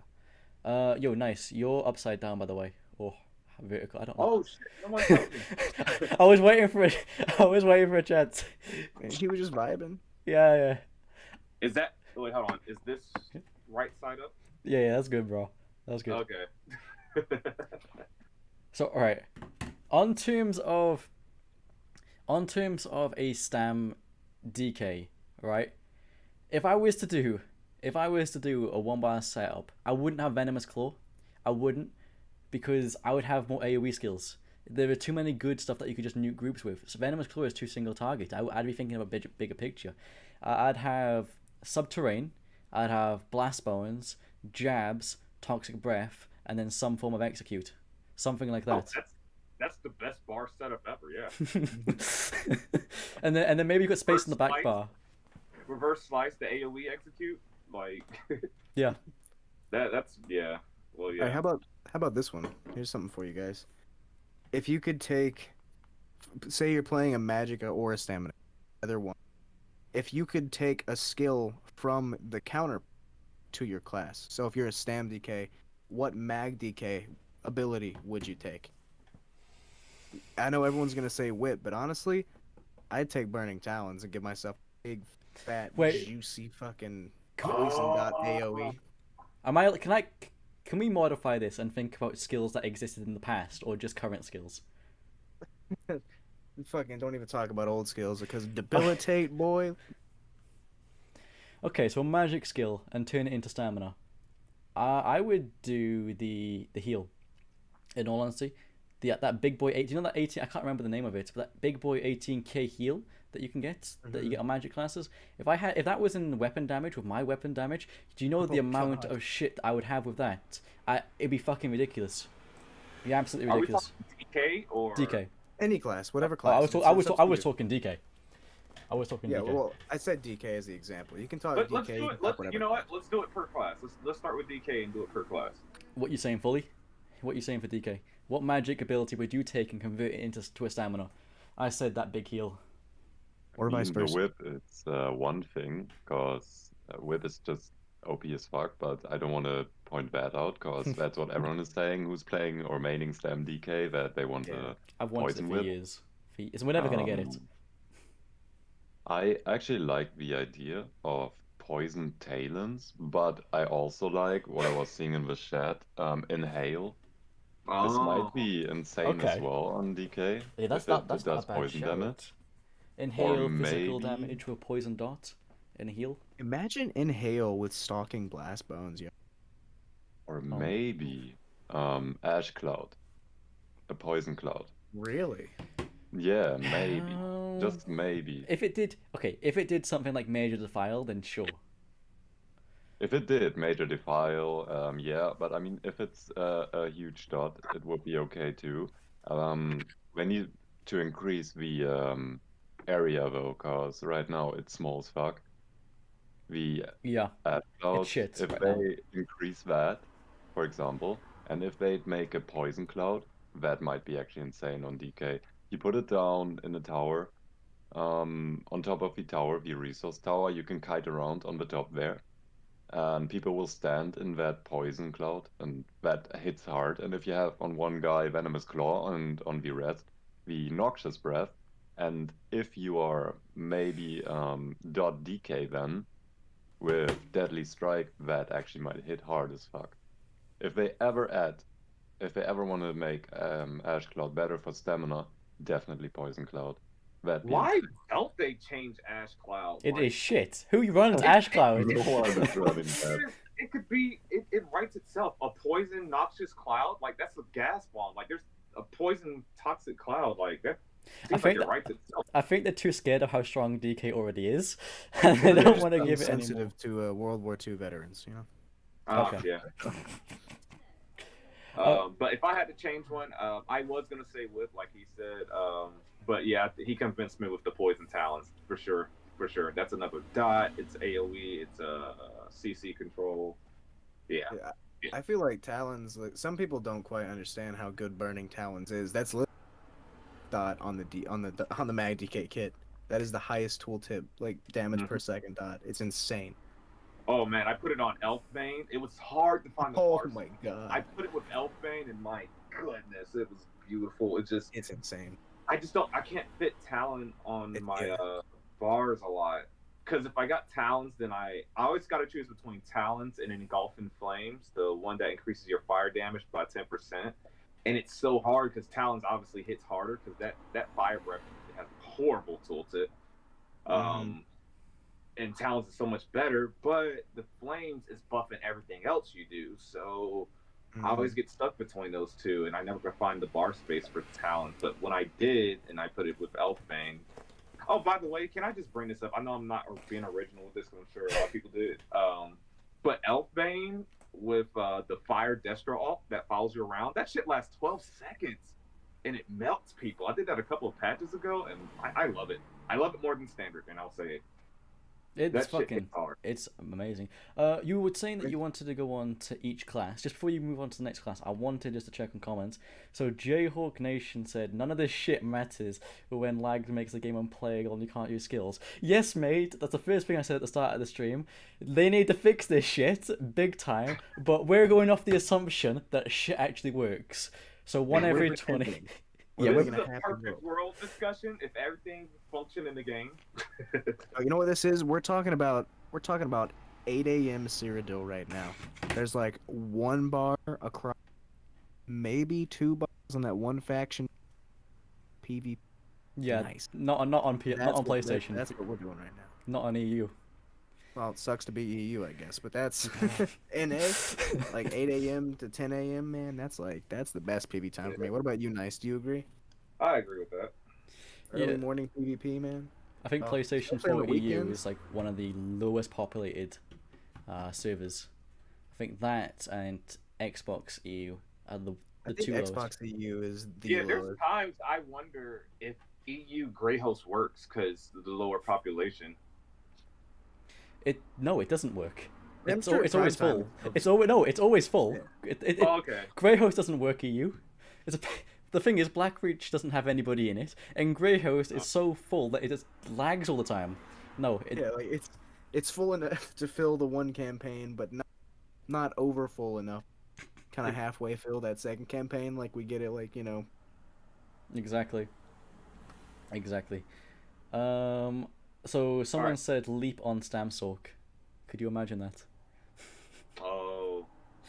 Imagine ball of lightning from group. You hit 2 ball of lightnings, create great distance, and they got their buffs down. They're chasing you. You just turn around, leap them for that distance. and the guided to said graveyard in every single class. Now that would be Oh. that would be interesting. All right. What class do you want to do next? Say Warden next. Let's go Warden. Yeah. That one skill that you'd make from magic to stamina. All right. I mean, are we just doing magic to stamina? Oh, are no, we or you doing can either do- or, like vice versa. Whichever way you think works best. So honestly, I feel like all the actual warden skills that they use, kind of hybrid, right? Kind of, Like, yeah. what Yeah, does they a learned stamina their warden lesson. They use? designed the DLC classes to think about both. So So I can't even think of anything that a stam warden uses that a mag warden doesn't use. They're basically the same, just different playstyle. It's the same for Necro a bit, in my opinion. Yeah. They have every skill on stamina and Magicka. yeah, there's a clear mag and stam Mhm. choice on each. Yeah, it comes down to the No, supplemental you know, abilities like I'm weapon gonna ability. say no. I'm gonna say no because I just thought of one thing on Necro when we get to it, but I'm gonna throw that to the side. But yeah, for Warden, nothing's coming to mind unless you make, I don't know, spam vines, but they still heal you the same. So no. What about Arctic Blast? Instead of like magic and stamina, what about Arctic Blast scaled off max stamina or max magic instead of max health? I feel like they well, need to I make mean, Arctic Blast if we're spell damage changing too. what things scale off of, then we'll talk about skills all day. Yeah, we'd be here for hours, man. But just while we're on the subject, make Arctic Blast a spell damage heal. Thank you. Goodbye. Okay. Oh wait, no, I got it, y'all. I got it. Winter's Revenge, Stam. What does Winter's Revenge do again? Is My that bad.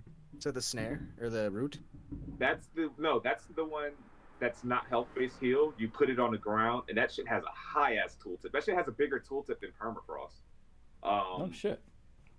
Winter's Revenge. I don't know if y'all ever used that shit, but that shit's amazing. Is it? It's a snare. It's a ground-based AOE. It hits hard, and if you make that shit scale with, because there's one morph that scales off health and it adds an immobilization. Then there's one morph that's just a ground-based AOE that has a snare and it scales off your spell damage. So, I've been taken off guard by the health one because that shit hits hard when they have 50k HP. yeah, You have a tank Yeah. on you, you'll be beating his Winter's ass. And you'll be like, Revenge I have is half rough. health. yeah. I could tell y'all haven't used Winter's Revenge because man, that shit would hit hard. Because I think, what's the last tooltip I think I've seen? 2500, and I'm not even built. I'm built like 1vx kind of tanky kind of damage on my warden, 25 and per that shit 2400 I think last time. That number comes to mind. So It's a basically, double solar barrage. Yeah, like that shit, and that's per second. That's 21 whatever. That's nuts. Usually got like a That's wild. 2100 tooltip at least on that. So yeah, I think I didn't think about that last skill tree, the ice skill tree, but yeah, that would be mine. That one on Stan would be crazy. Nothing comes to mind for me. What about you, Fullyy? Nothing. You don't know how Yeah. to play. You don't know how to play other classes. I do play sometimes other Warden, classes. Yeah. since Warden's DLC class, they did a pretty good job once. After designing the rest of the class, they're like, oh, we got to think about Stam and Mag, which is not something they did great on. Which is why Crystal Weapon for Stam Sork, that's why it took so long, because they had to go back and retune. She's like, oh, okay, this needs a Stam morph, and that was a game changer. So they realized, like, oh shit, you might want to use Stam, but want to use this ability. Let's go to Stamplar? Sorcerer next. Sorcerer. All right. Magic. See, they're kind of hybridy as well, but I've got. Let me think. Yeah, I've got one in mind. I've got one in mind. Right. I got one. I'm gonna go with frags, crystal frags, stamina. We already hit. Okay, I guess we don't need to have any rules here. I suppose if you want to have ranged frags on Stam Sork, that could be cool. Like No, a bow build, that'd be kind of neat. I know. I'm thinking more of like the insta proc thing. So you could use your Yeah, crystal you could use it with weapon the burst. and kind of insta proc it, having a frag on that bar. Hey, Oh, we're talking both morphs of the same skill at the same time right now. yeah. Fuck it. We're just we are transferring that skill to stamina. Rules are going out the window. If I had to choose, so the first one I thought of was Curse, because you line up the burst with that could be crazy. But I'm gonna go gimmicky with it. I would make it stamina mines. I'll put stamina. Oh, mines no, we're not having this conversation. We're not in this conversation. I'm gonna be weird with it real quick, and like, can we get Stam what? Stam Ward? Imagine like a big 7K on a Stam class with vigor. Wait, say that again. I didn't hear what you said. On the Stam Sork. Yeah. So The Stam. hardened ward.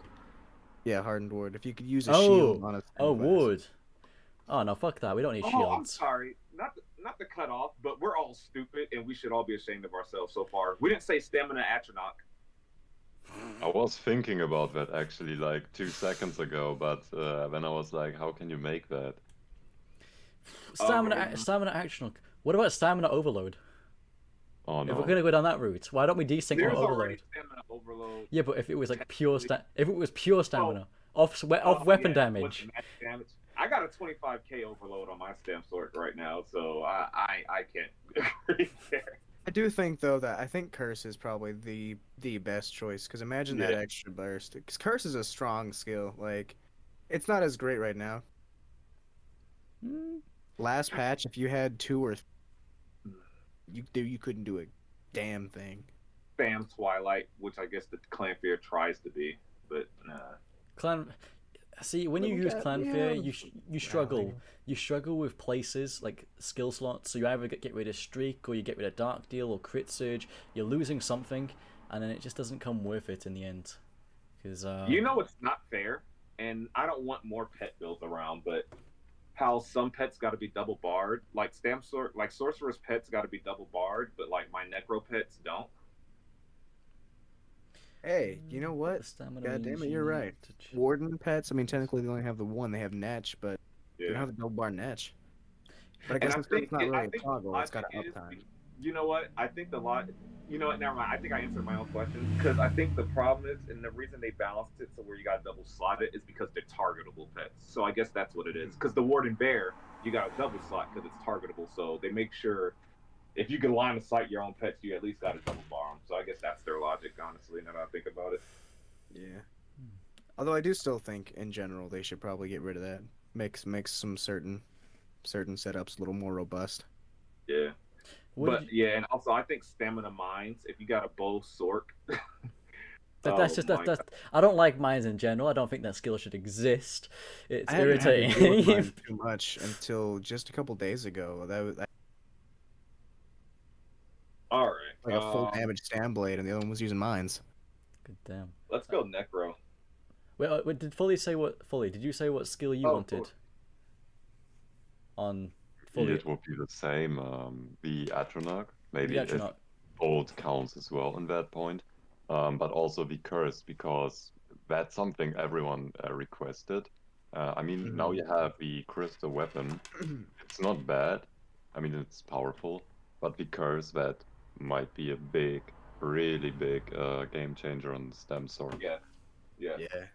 So here's the thing, before we go to Necro.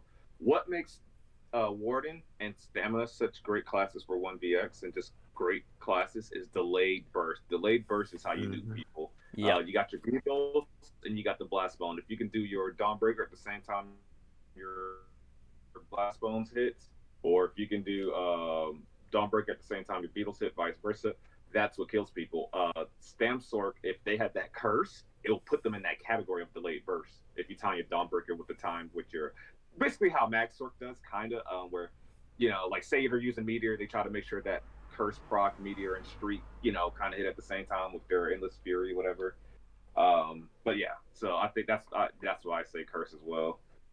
Going to Necro, mine's is probably not a. I know which one I'm taking. I think mine's is, it's not a damage ability, because I think most skills you can get both, but I'm going with Rending Flesh, the burst heal that gives resistances as well. That would be mine. You don't see. I don't think you need to go any more in the defense direction with Stamcrow. It's not a bad shout. I don't think you need to go any more in the defense direction. I would be interested for Grave Robber. I'd be interested in a stamina version of Grave Robber. Honestly, I think The it's thing with awesome. that is Characters Grave are already Robber- using it though. Grave Robber already scales with your highest offensive stats. Does it? Oh. Mhm. People are like- doing Harmony Scamcrow. Matter of Well. fact, Christopher ESO just did a whole freaking video on it. Oh. Well, then I don't know. I mean, it's not factoring your physical pen, but it does take your weapon damage and max stam in mind. I was just thinking, do you know that massive burst that you always see those Magcrows doing? I never see Stamcrows doing that burst, so I was just thinking that on a Stamcrow. That's Yeah, because of you'll the start you seeing it sneeze. more in the coming weeks. You'll start seeing it more.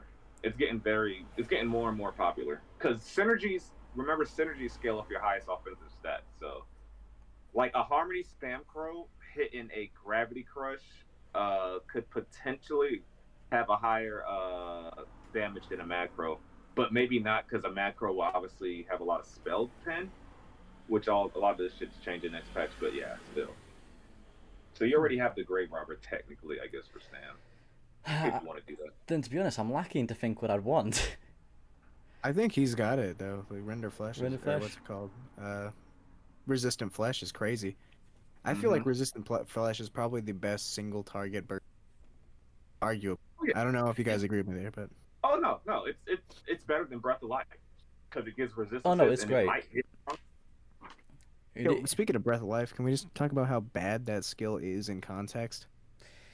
Yeah, you have to just pim a block and spam it. It's really easy for noobs, but they need more of like an overtime heal, something better just to keep their health bar up. Spamming that is just not the best way to go for them. It used to be overpowered as shit. I think people just remember how broken that shit used to be. It wasn't the fact that it was broken, it was just the fact that no other class had Had. the ability to spam that Yep. kind of heal, you know, but now everyone Mag Blade. You know, sorry Mag Blade. Don't get shit. Right, did we finish on the Stamcrow on the Necro? Did you want to go over to Stamplar? For the We can go to the next class. On Necro, I have no idea. It's almost the same for Warden for me. It has good Magicka and good stamina skills. I mean, the heal, it was Resistance Flash, I believe. Yeah. Maybe make that stamina. That's the only thing that I can think of right now as well when you mentioned it. I can't think of anything else. Because if you got access to that and bigger, I mean, shit would just be stupid. It would be insane, the healing. But you got to remember, Yeah. it doesn't put defile on you. Yeah, that defile, nothing. That defile is what is the minor defile? Is it 5 or 7%? 8. Oh, is it only minor? Yeah, it's Yeah. only minor. Oh, okay. And here's the thing people don't forget about with that negative. So you use that ability, it gives you minor defile. Minor defile is a negative effect, right? Necro has a passive. When you have a negative effect on you, you increase your healing by it might be 6%. Is it 10 It's or 8. 6? It's the exact same amount for both. So yeah, so you don't really see that. It's just their way of like kind of lessening, but it gets mitigated instantly. It's why Pirate Skeleton is actually, I mean, outside of Balorg and shit, of course, but Pirate Skeleton's the best macro monster set because Pirate Skeleton gives you major protection, but at the cost of minor defile. But you put minor defile on yourself constantly, so it's just major protection. But I don't. 10%. Major protection isn't what it used to be though. It's not as Still bad. 10% at It's all still times. 10%. Yeah, Well, not all 10 times. Well, when it's It's up. only got like what, a 4-second downtime now, though, right? if that, yeah. And Spirit Guardian, think about Spirit Guardian. That shit mitigates 10% at all times. Plus, whenever you fucking resistant flesh, don't you get a higher? Yep, and you get a higher Would you, like- resistance. Thus How making much is your- it? Like 7k resistance is probably most of the time, even more, even. Yep.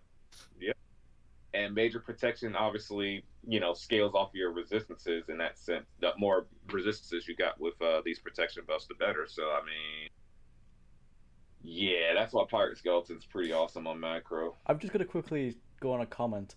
Kyle Howard, mate, welcome to EP. Never go green again, mate. I'm a blue for life. I switched from blue to red for this week just so I can kill the blue amp. That is the only reason I'm going back. Right, sorry guys. Just had to. Just people think I'm staying red. No, I'm not. I'm going back. After the classes, I have one question. What's But I'm up? not gonna ask it now because Okay. we might discuss it then. So I'm gonna do it after the classes. Well, do you want to move over to temple then? We can go like was it? I don't mind. One skill. Can I go something. first? Yeah, go for it. I love Solar Barrage. Give me Solar Barrage on my Stamplar, please. Thank you. I mean, solo That's bro. it. See, this I just love that skill. It's this so is good. doing- It's a AOE. Blast bones, because they both give major defile, right? No, only Sam one gives the other one gets the damage bonus. No, Oh. like spam blast bones give major defile. So if you let Stamplar get spam solar barrage, which gives major defile, like that would be better than the blast bones because they'll come out. No, quick. no, it does not. Solar Barrage is the AOE dot. And, Oh, yeah. yeah. What's the single target one? The other morph. Dark Flare. Dark flare. That would be Range, my Dizzy Swing. yeah. That'll be my choice right there. Is the other morph. I just feel like Samplar doesn't have any dot, and I think that's one of the reasons that I like Magplar better than Stamplar, because if you're using, this is strictly talking about using, for the light, and if you're using, you can charge that bad boy. Stamplar, you just have to start jabbing. Having some passive damage, buffing up your pottle will be really efficient. I'm not sure which skill I'd take for magic to stamina. I don't know if it'd be a I mean, you could do Honor the Dead. It's an easy choice. no. Toppling. That I mean. I've used toppling as a magic one though. I don't mind it being magic because it doesn't drain my stamina. You've paired out. I'm happy with how that is. And even if it doesn't stun, it gives you off balance. Just medium weave. Exactly. Part of me's thinking radiant destruction, but I don't want to go down that route. 'cause You I know don't- what? No, I like that. I like the idea of radiant. But if you use execute stamp, you just lose kills. So You just there's lose your kills. there's a change next patch with Radiant to where Stamp going to be using it. I wish I could remember what it was, but Stampars are going to be using Radiant next patch. It no longer scales off your max mag, is what in spell damage is what I remember. Somebody in the comments let me know, but here I'll be right back, y'all. I'm gonna get another charger. I'll be right back. Yeah, I don't know what's going on with Another- my mic. another Someone said charge. thing. Oh, your mic, so it just keeps cutting out. Like, it's like you're Yeah, I pressing don't know a. why, but It's like you're it pressing should be a better button. now, I think. Yeah, it what it sounds like is, you know those people on the speakers, they'll press a button before they start talking. Yeah. It sounds like you're like coming off and on the button. Well, it should be better now, right? Yeah, it's fine. It's fine. I had to turn off noise suppression. But the change to Radiant is that Radiant Oppression will no longer scale off of your current max mag. It was like 460% or something before, with like an extra 40% or something like that, depending on your current max mag. Now it's just a straight 500% damage. Aye. I mean, Fullyy, what was that question you were gonna say? You might as well fire away now, bro. He's No, not here. I'm here. We're losing a whole. Well, I'm saying Nyce isn't here. We'd be losing part of the. All right, He's here, back. I'm here. We're going on for a second. What was that question, Fullyy? I was thinking about, like, what do you guys think about poison staff, poison destro staff, and magic bow? You know, so some skills from destro staff they convert into stamina, and the same on bow. So, like, if you have a magic bow and poison inject, it will no longer do poison damage. It's gonna do magic damage over time. Now that is something to fuck with your head. There's a lot of changes in that. I mean, at that point, you get down to, can we get mag vigor? You know. You have Yeah. one. You have one. I mean, Yeah, if you use the weapon, yeah.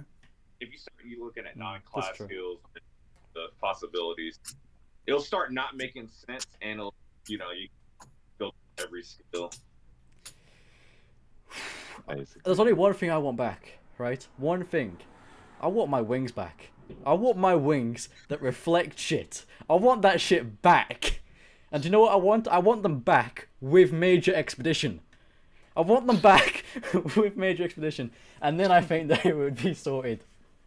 That's what I think DK needs. Nightblade.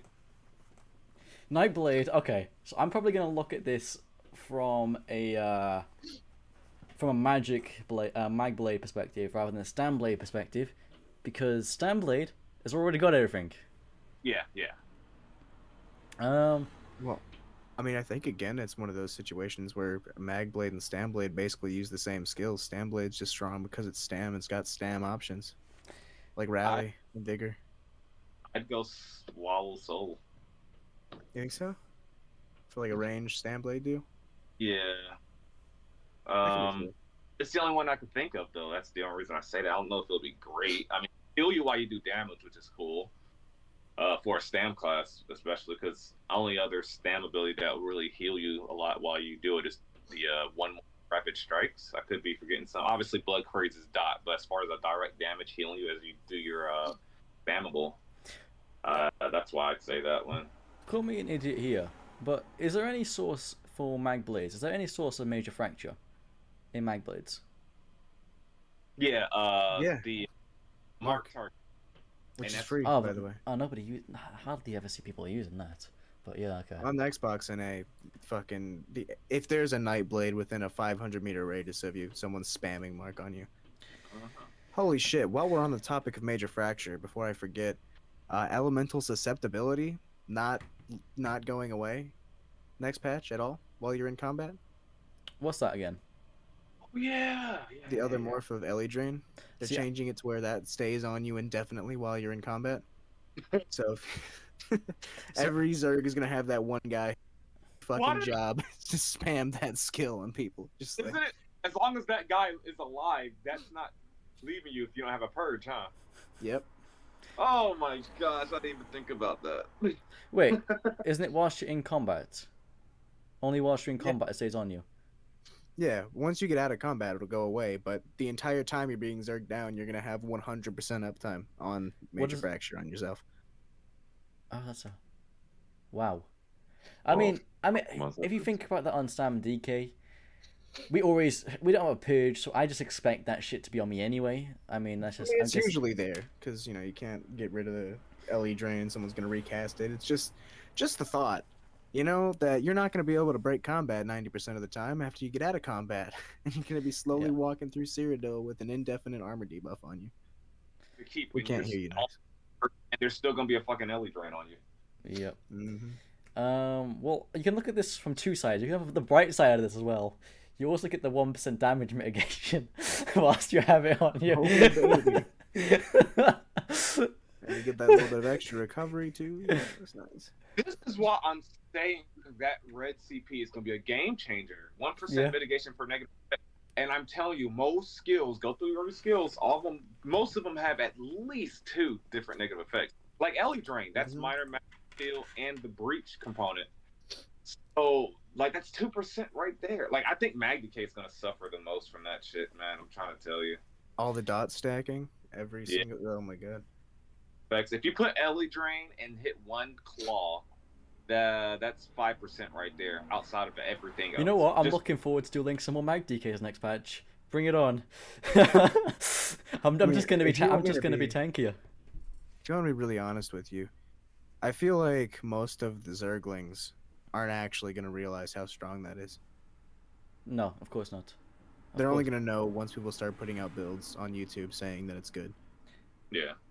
And the chance that anybody watching this stream as well aren't Zerglings, or there's probably only a few Zerglings in here, but they're probably leaving because of offense or some shit like that.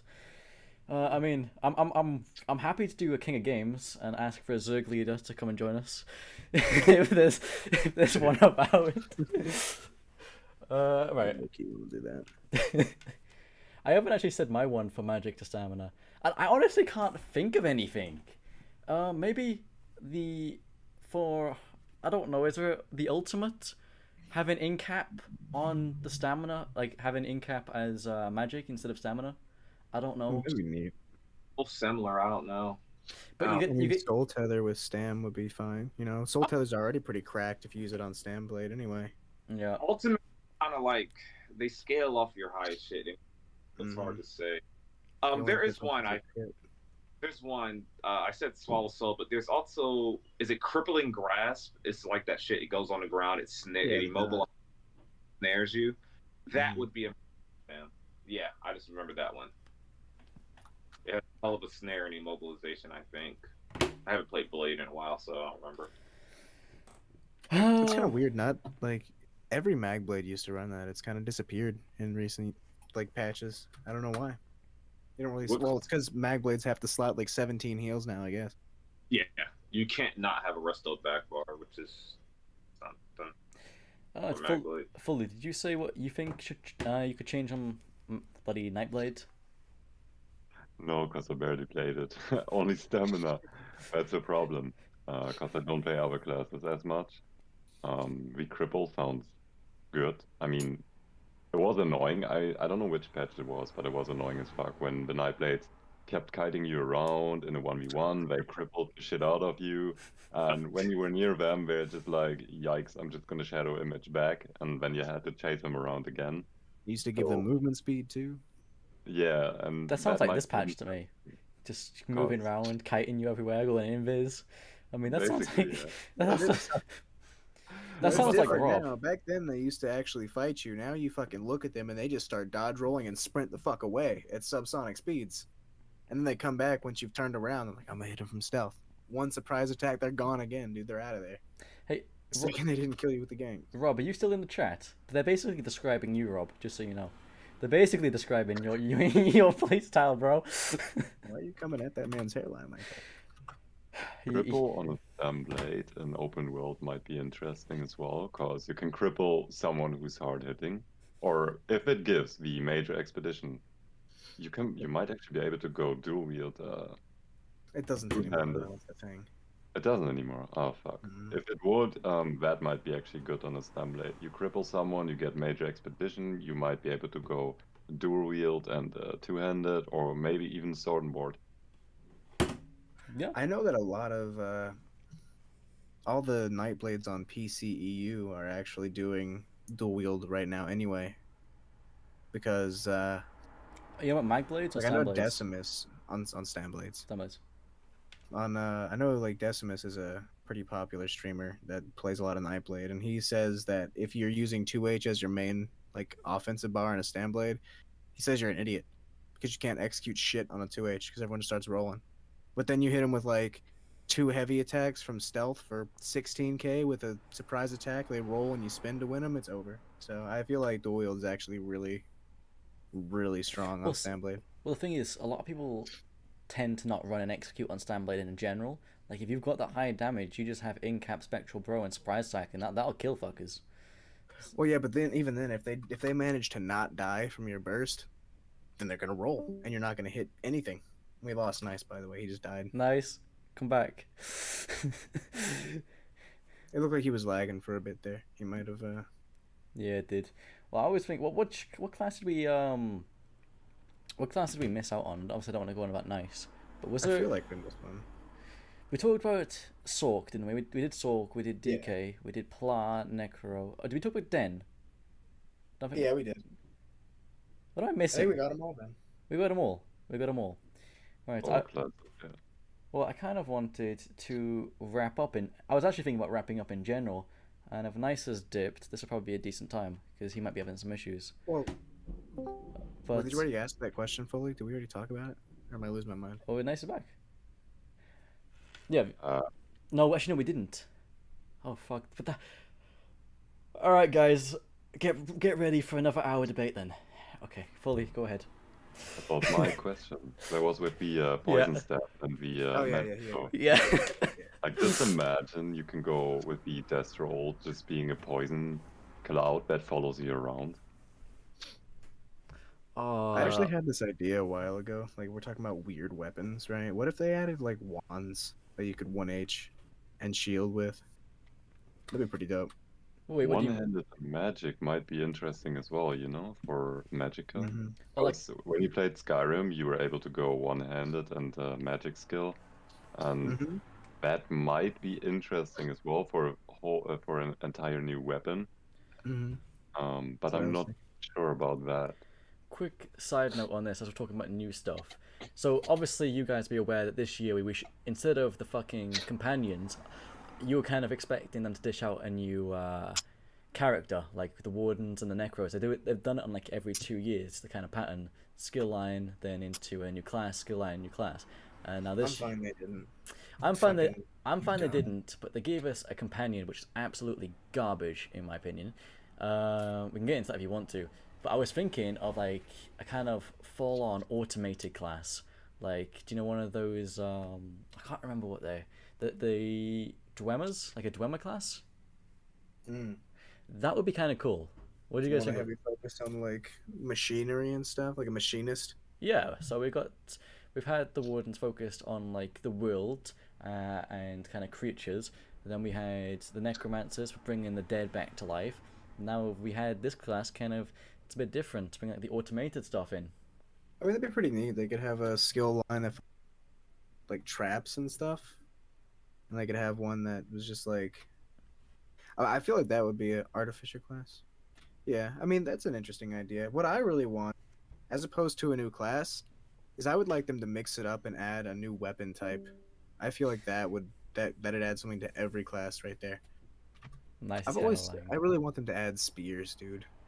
Crossbow. Imagine a Templar with a spear. I would, yeah. You know what? I've been thinking about other skill lines as well. Spear would be awesome. A spear would be awesome. What kind of skills would you want to have on the spear, though? Let's be honest. Well, I feel like a decent ranged single target spammable with a spear would be good. It could probably apply a bleed as well. Would you have a gap closer on it? Would you have a gap closer? Like this- Probably. It'd probably be similar to toppling charges animation. Yeah, that kind of animation. And then you could have like a. Do you reckon you could have like a cone ability where you like sweep in front of you, like kind of like Yeah, you could probably have like an AOE ability as well. something I like. feel like a spear would be like an AOE stun as Yeah. an AOE ability. That'd be kind of cool. Gap close major fracture. And then because when I say spear, I don't want to be a mega nerd on you. Say, Well, what I really mean to say is pole arms, and then it branches off into spear and halberd and pole staff and and pole axe. But you can break it off into But you decided to say sword, it anyway. mace, all that stuff. It's because so you could have each kind. You can have your critical damage, you could have your armor, you could have your weapon damage, just like the other ones have, because they do have classifications. It fits. Yeah. You can make it work. You're just And right, they've right already now. got You're thinking about New animations in the World. game.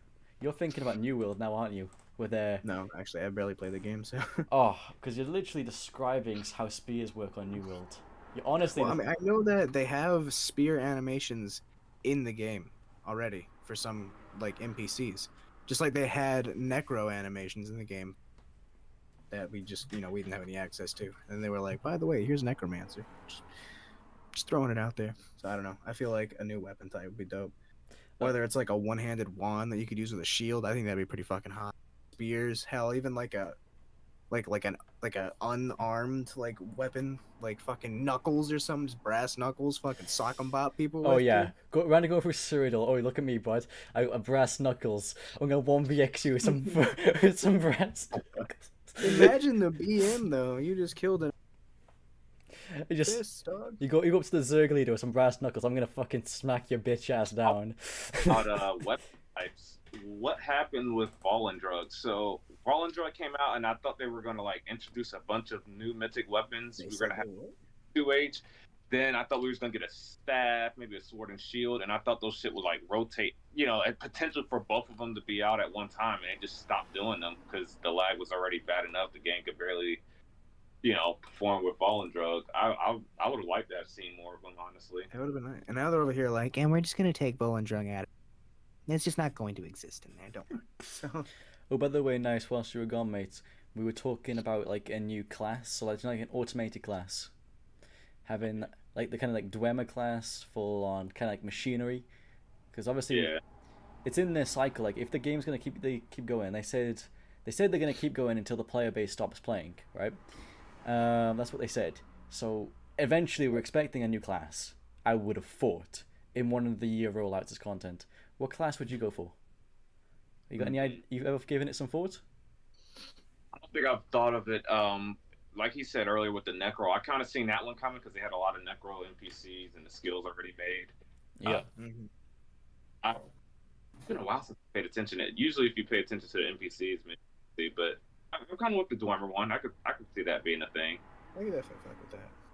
I would just like a class that could focus heavy, like a stamina ranged class. A ranged stamina class of any kind would be dope as shit. They need to buff those damn the cliff race or whatever they're called inside of Warden. Yeah, that'd be good. So Club said, I want to see Monk Fists OP. Yeah, I'd love that. Lost Winter said, there were rumors about Rune Magic maybe in the future. One-hand magic can, weapon like Spell Sword. Would rather Battle Mage though. We did talk about that, didn't we? We briefed on that. I just thought of it. This game. People have said Battle Mage a million times. I'm sorry, you go ahead first. Nice. I'm about to. I was talking about with the Cyrodiil weapons, like how they were going to be introduced. You can tell they made a lot of them because if you check the Crown Store randomly, they'll have like some myth weapon that you can tell they had plans for to be in Cyrodiil, and they just never released. Also, the 2-person mounts. Whatever happened with that? Whatever. Wait, what? Say that I again. think with the mythic weapons, they just realized it was a better idea to sell the look, and they're like, "Hey, we don't have to implement it at all. Still make money from it. Fuck yeah!" Wait, I missed that bit. What did you say, Nice? The 2% what? The 2-person mount. The 2% I think mount. that was an April Fool's joke, dude. I'm pretty sure they posted that April 1st. The Dwemer one. To be honest, I don't really follow their Twitter. Sometimes it irritates me the stuff they post, so I just don't look at it. Did they have a picture? I think they got a picture of it and everything. Well, yeah, but like I said, I'm pretty sure that picture was an April Fool's joke. Like it was just a glitch that they were like, "Hey guys, look, 2-person mount." I'm not gonna lie, the only time I go to the Twitter page is when the servers are down and it's like an unusually long down for like PlayStation being down like all day or some shit like that. That's the only time I go to their Twitter. I wanted to say though, I've seen a million people say, "Man, they need to add a battle mage class to ESO." Literally every fucking class in the game is a battle mage class. All of them, if you build it with like heavy armor, sword and board on a Magicka variant, they are all battle mages. All of them. Aye. What does a battle mage have? What would the skills even be? Magic? They all do magic. Well, Naram said we don't need a new class, we need new passives to old ones. Could you imagine adding more passives, say, to like the two-hand or the Destro staff? What passives would you add to the current things? Zos has already done a halfway decent job with that. Yeah. Because that's why Mag DK, Mag Pilar, and Mag Blade, they're the melee mag classes. And you can use them all on the front bar on these mag classes now. And, Great Sword and Axe, all of them, because they now work for Mag and Stam. Dual wield, same thing, obviously. Swords, maces, and axes can be used on Mag. The one class that I want to see, the one weapon type, bow, I feel like don't touch bow. Like, I feel like that'll be weird. Doesn't even make sense. You could add weapon damage to bow. Because here's the thing. Bow already doesn't have weapon damage in its kit. It only adds weapon crit. Weapon crit, speed. Maybe you could add penetration. Yeah. Maybe if they make spell crit, if they haven't done that, I haven't looked at it. Yeah. Wow. That'd be kind of cool. Spell, you could make it kind of like they go in hybrid style. They could do that. Yeah. And the only weapon line is Sword and Board. Sword and Board adds 6% weapon damage. Spell damage. That's the only one they haven't touched. Yeah. But in terms of actual skill lines, there's nothing really I would touch because they kind of do what they're supposed to do. I just know that a lot of the class passives are definitely outdated. When you look at Ward Necros, those are some nice fucking passives. But then you look at stupid shit like 10% extra damage to blocking enemies. Thank God for that, right? Yeah. You can tell you're a bit salty about Stamplar. I mean, honestly, that passive, like, I feel like that's just the one that I always see memed on. But low key, like, if someone's blocking and you've hit them with a rip them. Dawnbreaker and 4 sets of jabs, and the pottle's about to go off, it drains their stamina as well. Nice, but...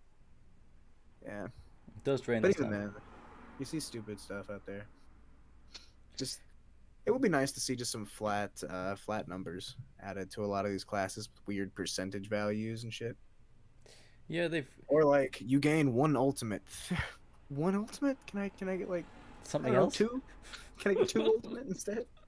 Oh, by the way, I will say this. Not that Nightblade needs any buffs, but go on, say it anyway. Nightblade's the only class that doesn't have an easy, straightforward, consistent source of major resolve. Every other Oh, class, you press cloak. You press cloak and you get it. You're You use fine. surprise You're attack, you fine. get it. You, You get your That's another thing to throw on top of surprise attack. You get your armor buff from your spammable. yeah. press up, don't worry about it for 15 to 20 seconds. The rest of the classes, that's how they function. But yeah, you're right. The It's not that they don't get one; it's that they're the only class that doesn't have to think about it. It's just Yeah. there. That's true. That's yeah. I was about to be like, I thought you were being big brain for a second. I yeah. was like, that's right. No. No. I'm about to go I'm about to go heavy armor and slap fucking that one skill move at like 2% movement speed. Let's move towards next patch. I know someone brought up clench. So I'll talk about clench real quick. I think that's a game changer. Oh, I yeah, think- you wanted to go off on this one, didn't you? Go on. Yeah, like clench. It's a game changer. That's what we keep saying, especially for Master Destro. So shot clench next patch is going to guarantee. Well, not shot clench. Excuse me. Destructive touch is going to guarantee a status effect. So that means, and I'll just keep using the Master Destros for an example, but let's say you use the Master Destro, which is a CC knockback, which Warden and Necro can benefit from because they don't have a great class CC. You're going to automatically put burning status effect, which is pretty cool. But that's probably the least favorable one. The big one is the lightning and Destro. The lightning and ice staff. So shot clench next patch is going to guarantee minor vulnerability on targets. With those AOE classes like Macro and Magden, like that's a big deal. And AOE minor vulnerability, especially Master Lightning Staff with Grave Robber, I think that's going to be a game changer. The Ice Staff is probably the biggest one, as you've seen. It had the longest patch notes. Guaranteeing the brittle status effect. That's big. That's big. And also the one morph does more damage, which is hit or miss. I don't think it's going to replace spammable. It's not going to replace crushing shock or force pulse that you got to use. But if you choose to go with that morph, okay then. But I'll probably use the morph. That other morph, it's gonna be immobilized. It's minor maim on them because chilled is minor maim. It's gonna guarantee chilled. It's gonna guarantee brittle. It's gonna guarantee minor maim. But it's also gonna put major maim next patch. Like Wait. that. So someone just said, I don't know if you said this, but sorry if I can't say that right. Oak said shot clench doesn't apply status effect in AoE, just the initial target. Oh yeah. He's right. Yeah, he's right. I'm sorry about that. The person you're hitting is gonna get the AOE. It's gonna get the minor vulnerability. Yeah. So it won't. Yeah. But that's a big deal on like the target you're fighting getting a shot clench. Like that's a big deal to me. And I think the Frost Staff major hitting, like say you're 1v1 against a Magden or a crit Magden. Like my brittle build, that's set up with the. I don't like right now for my support Magden setup. Like I have charged, so I have high uptime on brittle. Well, next patch I can just go fucking sharpen, and I'm still gonna be putting brittle, and that's gonna be that's a big deal because and I can't stress how big of a deal that's gonna be 1v1. Someone immobilizing you and putting minor and major maim on you, like Minor and major maim. Say that again. You can put minor and major maim on someone. Yeah. Where's that coming from again? Right. Just remind me. Yeah.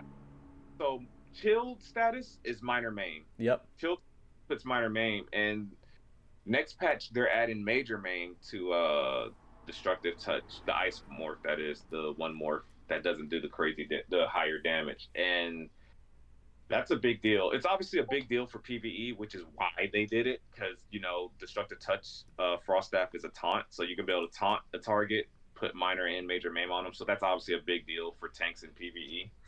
But Master's Ice Staff is gonna be on my Warden, is all I'm gonna say. Master's Ice Staff will be on my Warden.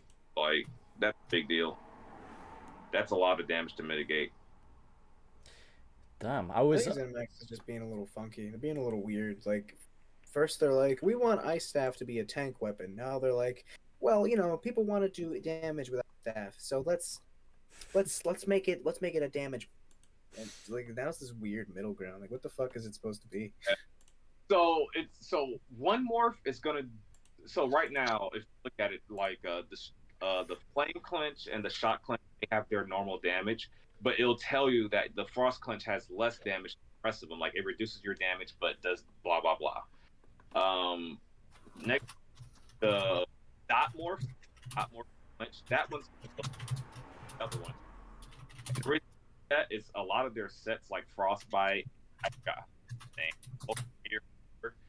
It boosts your frost damage, but there's no frost spammable, and that's why I tell people those sets are garbage. Because outside of your Northern Stormburst, boosting your frost damage is trash. Because your beetles aren't frost damage, only your ultimate is. So trash, and so they're trying to make a frost spammable by that one morph being decent damage. It doesn't compare to crushing shock or anything really, but option. Well, it compares to crushing shock if you have like the frostbite set on or the other frost damage set. So, and that, so it's a, or you can go with the one I'm probably going to do because I highly doubt I'm gonna be spamming. I'm not going to equip one of those frost sets just to buff my frost clench because I mean my beetles aren't frost damage and my other damages aren't going to get buffed, nor is my healing. So why would I put that on? I'm going to be using the, I guess, the tank morph, which is going to put the maim on them. Both maims, the immobilize, and yeah. So what you're saying is hashtag Frost Beetles 2021. Yes. Honestly, you honestly going into that depth of Magden, you did lose me because I'm not that into Magden. But I know there's some people in stream that would have completely understood. Like I've played Magden, I've enjoyed it, but I'm no magic main. So you did lose me a bit there. But I understand like putting minor, major maim on people, then chucking brittle and shit like that, and just absolutely destroying people. When I heard these changes to the staffs, and when you put after I saw you post about it on your YouTube, I was thinking, is something going to be broken on Magden? Is this like a big buff to Magden? I was meaning to talk to some people about that. And so, where do you think Magden will stand then next patch? So obviously you seem pretty optimistic about it. Oh yeah, it's gonna be a game changer. It's definitely gonna go up because right now Magden's not in the best spot. 1vx. There's some dual wield Magnums that can hit hard in that Northern Stormburst, but outside of that, it's not crazy amount of pressure compared to other mag classes.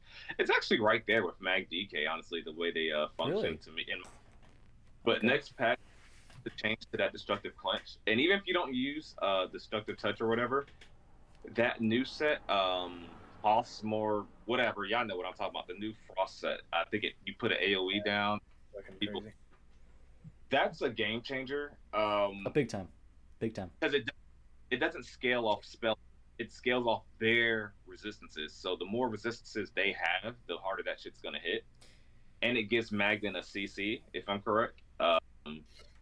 But the biggest part of that is field status effect is automatically applied, and Warden does more crit damage to people that's been chilled recently, which is why like clench. Basically, you're not gonna have to slot clench to get the chilled status guaranteed. You can just use that set. You're not even gonna have to. I ain't gonna go too much detail in it, but those are two big game changers, honestly, between that set and the changes to destructive touch.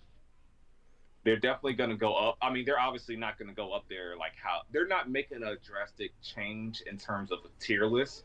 Like Magplar is gonna make a drastic change, but definitely gonna go up there. I don't know if they're gonna jump over somebody. Maybe they jump over Mag DK. Maybe. I don't think I think Magden is better than Mag DK. I'm sorry, I don't play them, but I just look at them and I've seen how they've been playing like 1vx videos and stuff, how they're being built. I honestly think Magden is like either a C+ or low B, kind of around that area, like low B, C+, and then Mag DK sat on a solid like D, and you could put Magblade there as well. Just I think it's a step up than them two. Yeah, when I play outnumbered Magden, I feel a lot better than I do on. I'm less frustrated, I'll say, than Magden's for sure. As far as if I had to predict next patch, though, it's hard to justify because Magden and Mag DK are both getting buffs. But like I said earlier, I feel like DK is also getting a debuff with that new negative effect CP. So, Yeah. Oak just made a good point in chat, and this is the one that I was saying about earlier. The way I want to relieve my Stam DK. If the mitigation stay as it is on the PTS, I'm not sure people will run a lot of armor for this set to scale good. So it's basically saying people are going to run less armor next patch because you have more percentage mitigation and stuff like that. And I think for people like me, I'll be doing that. But I still think there'll be people above 30k resistances. People feel safe with 30k plus resistances. But I remember the days where I could just used to run 24k resistances, and I know those days can come back. All you need is good healing and good percentage mitigation, and you can get away with low resistances. The thing about it is, I don't think people's builds are really going to change that much. Like, you see minor adjustments, but there's always going to be a good mix of people that are squishy as shit and people that are too tanky to die no matter what.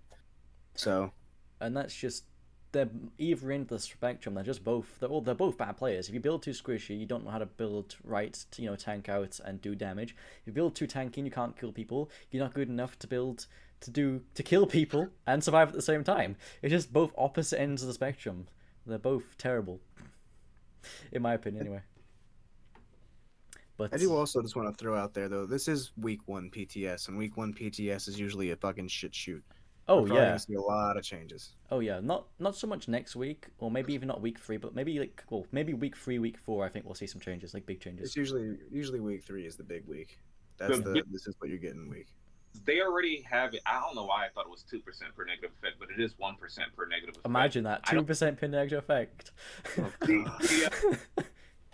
change I can see them making to that CP is changing the cap from 20 to 15 or 10, more than likely 10, and that's the change I can see happen to that. But the fact, like I said, the fact that it's in the red tree is what makes it amazing.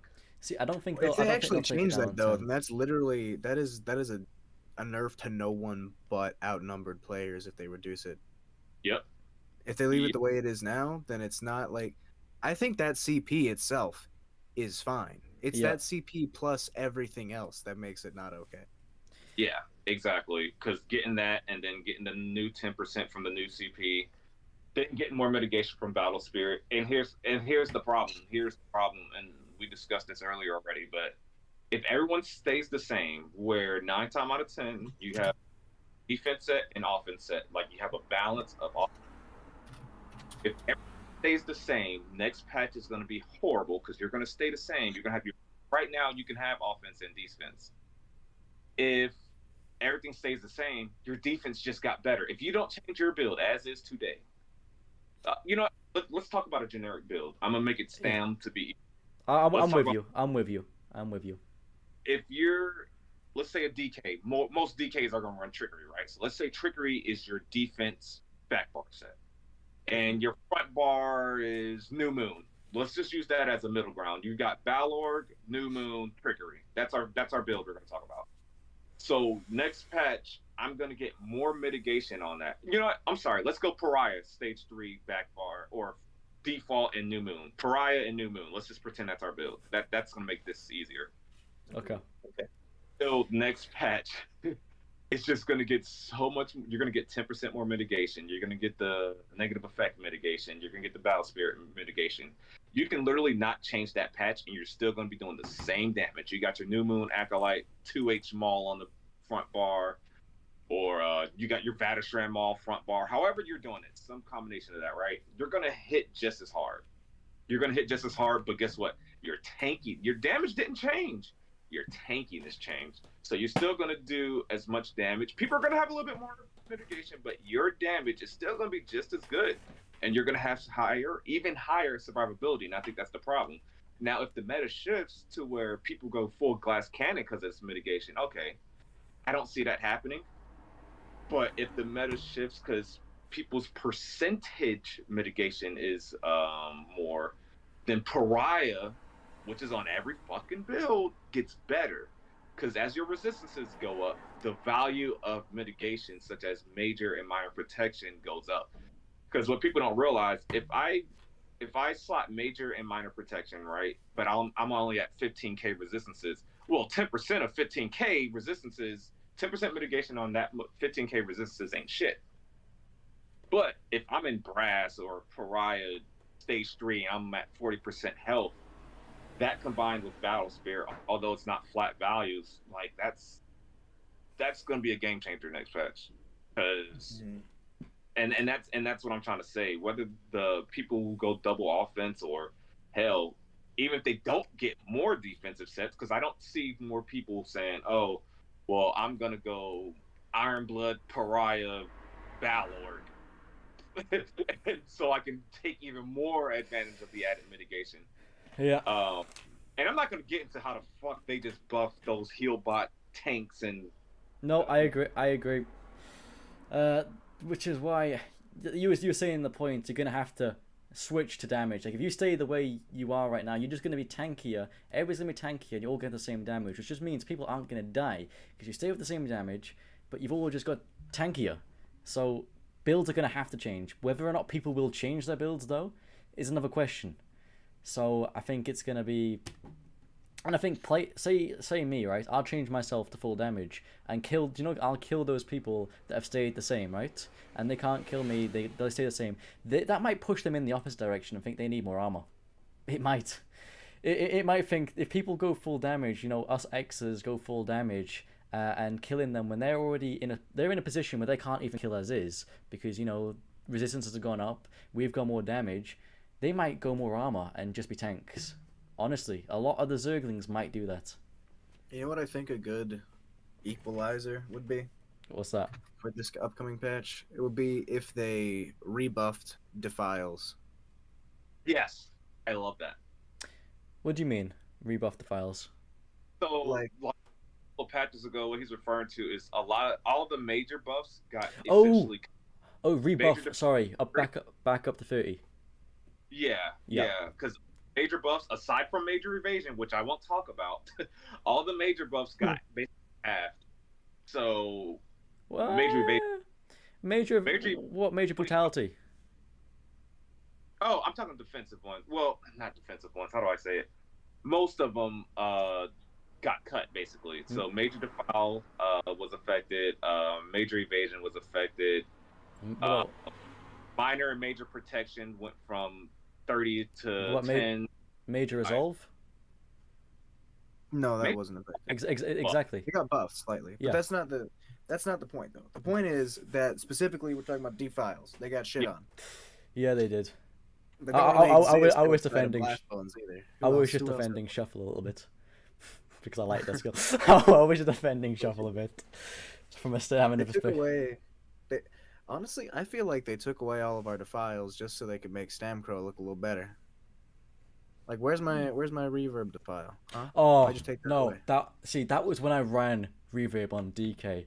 Those were the days where I ran reverb on DK. Defile on DK, you chuck on Venomous Claw, Toxic Breath, and Execute with reverb, and then you had the old CP with the Defile in the CP, and you just stack that shit up. Nah. You could literally get like a 60% healing reduction. It was crazy. Wow. It was nasty. It was really nasty.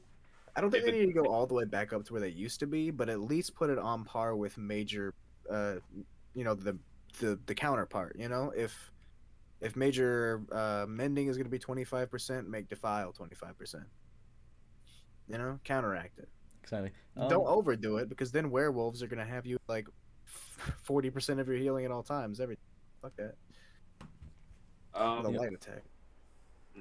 We kind of touched on it, but we need to think about how this tankier meta is going to affect the heal bots. The people that ain't worried about their damage getting less, those you're getting 1v6 and they got that one or maybe two hardcore dedicated healers. This is how I see it. It's just going to be harder to kill. This is how I see it. They're going to have more mitigation, but I'm going to have more damage. I don't think. But you're not going to do more damage is the thing. Why not? Your damage is not changing next patch. Even you can add another offensive set, but your damage is not gonna affect your damage. No. Is not gonna outdo the added. No, of course not. Think about it this way, real quick. We're at 44% reduced damage in PvP right now. Yep. It's going up to 60%, so that's 16. We're probably gonna easily have another. Let's just say, let's be nice, 20%. What single damage set can you think of that is going to give you 20% more damage on all of your shit? Stoons doesn't even do that. I can't do that, but I can chuck Essence Fee Farm for 10%. Yeah, can't. no CP, you're gonna be fine. No CP, But- yeah, you can add it. No, but my point was that even though they're going to get more defensive, it's not like our damage is staying the same. We can go more damage. It's not going to be like as major of a gap. Yes, they will be harder to kill, but it won't be like that big of a gap. Hopefully, I'm hoping. Well, not only that, but that this is the thing. With 1,000 extra weapon and spell damage, okay? Health-based heals with like wardens. All these you can stack so many different things in the healing CP as well. Easily get 20% on whatever heal you want to use to heal your friends, and then still have like 35k resistances and 50k HP. Yeah. Not only is the healer going to be hard to kill, everyone in his group is going to be harder to kill as well, and he's going to be healing them the entire time, and you're going to be doing less damage than you did last patch. These are things that I don't like to think about. Oh, But no, you're right. You are both right. I was just coming at it from the other side. You are right. I mean, and I think there's 2 times in this game where 1vx is going to be the toughest, or has been the toughest. I think if you were able to pull off 1vx and no proc Cyrodiil, that was the true showcase of skill.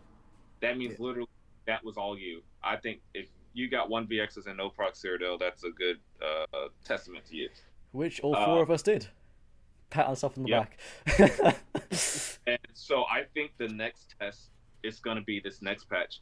Because 1vx and let's just say 1v7. If you can pull off a 1v6 or 7 with this added mitigation, because 1vx is about to be tough, man. Your defense is going to be better, especially with that negative effect outnumbered. That's going to really It's carry killing you a lot. people.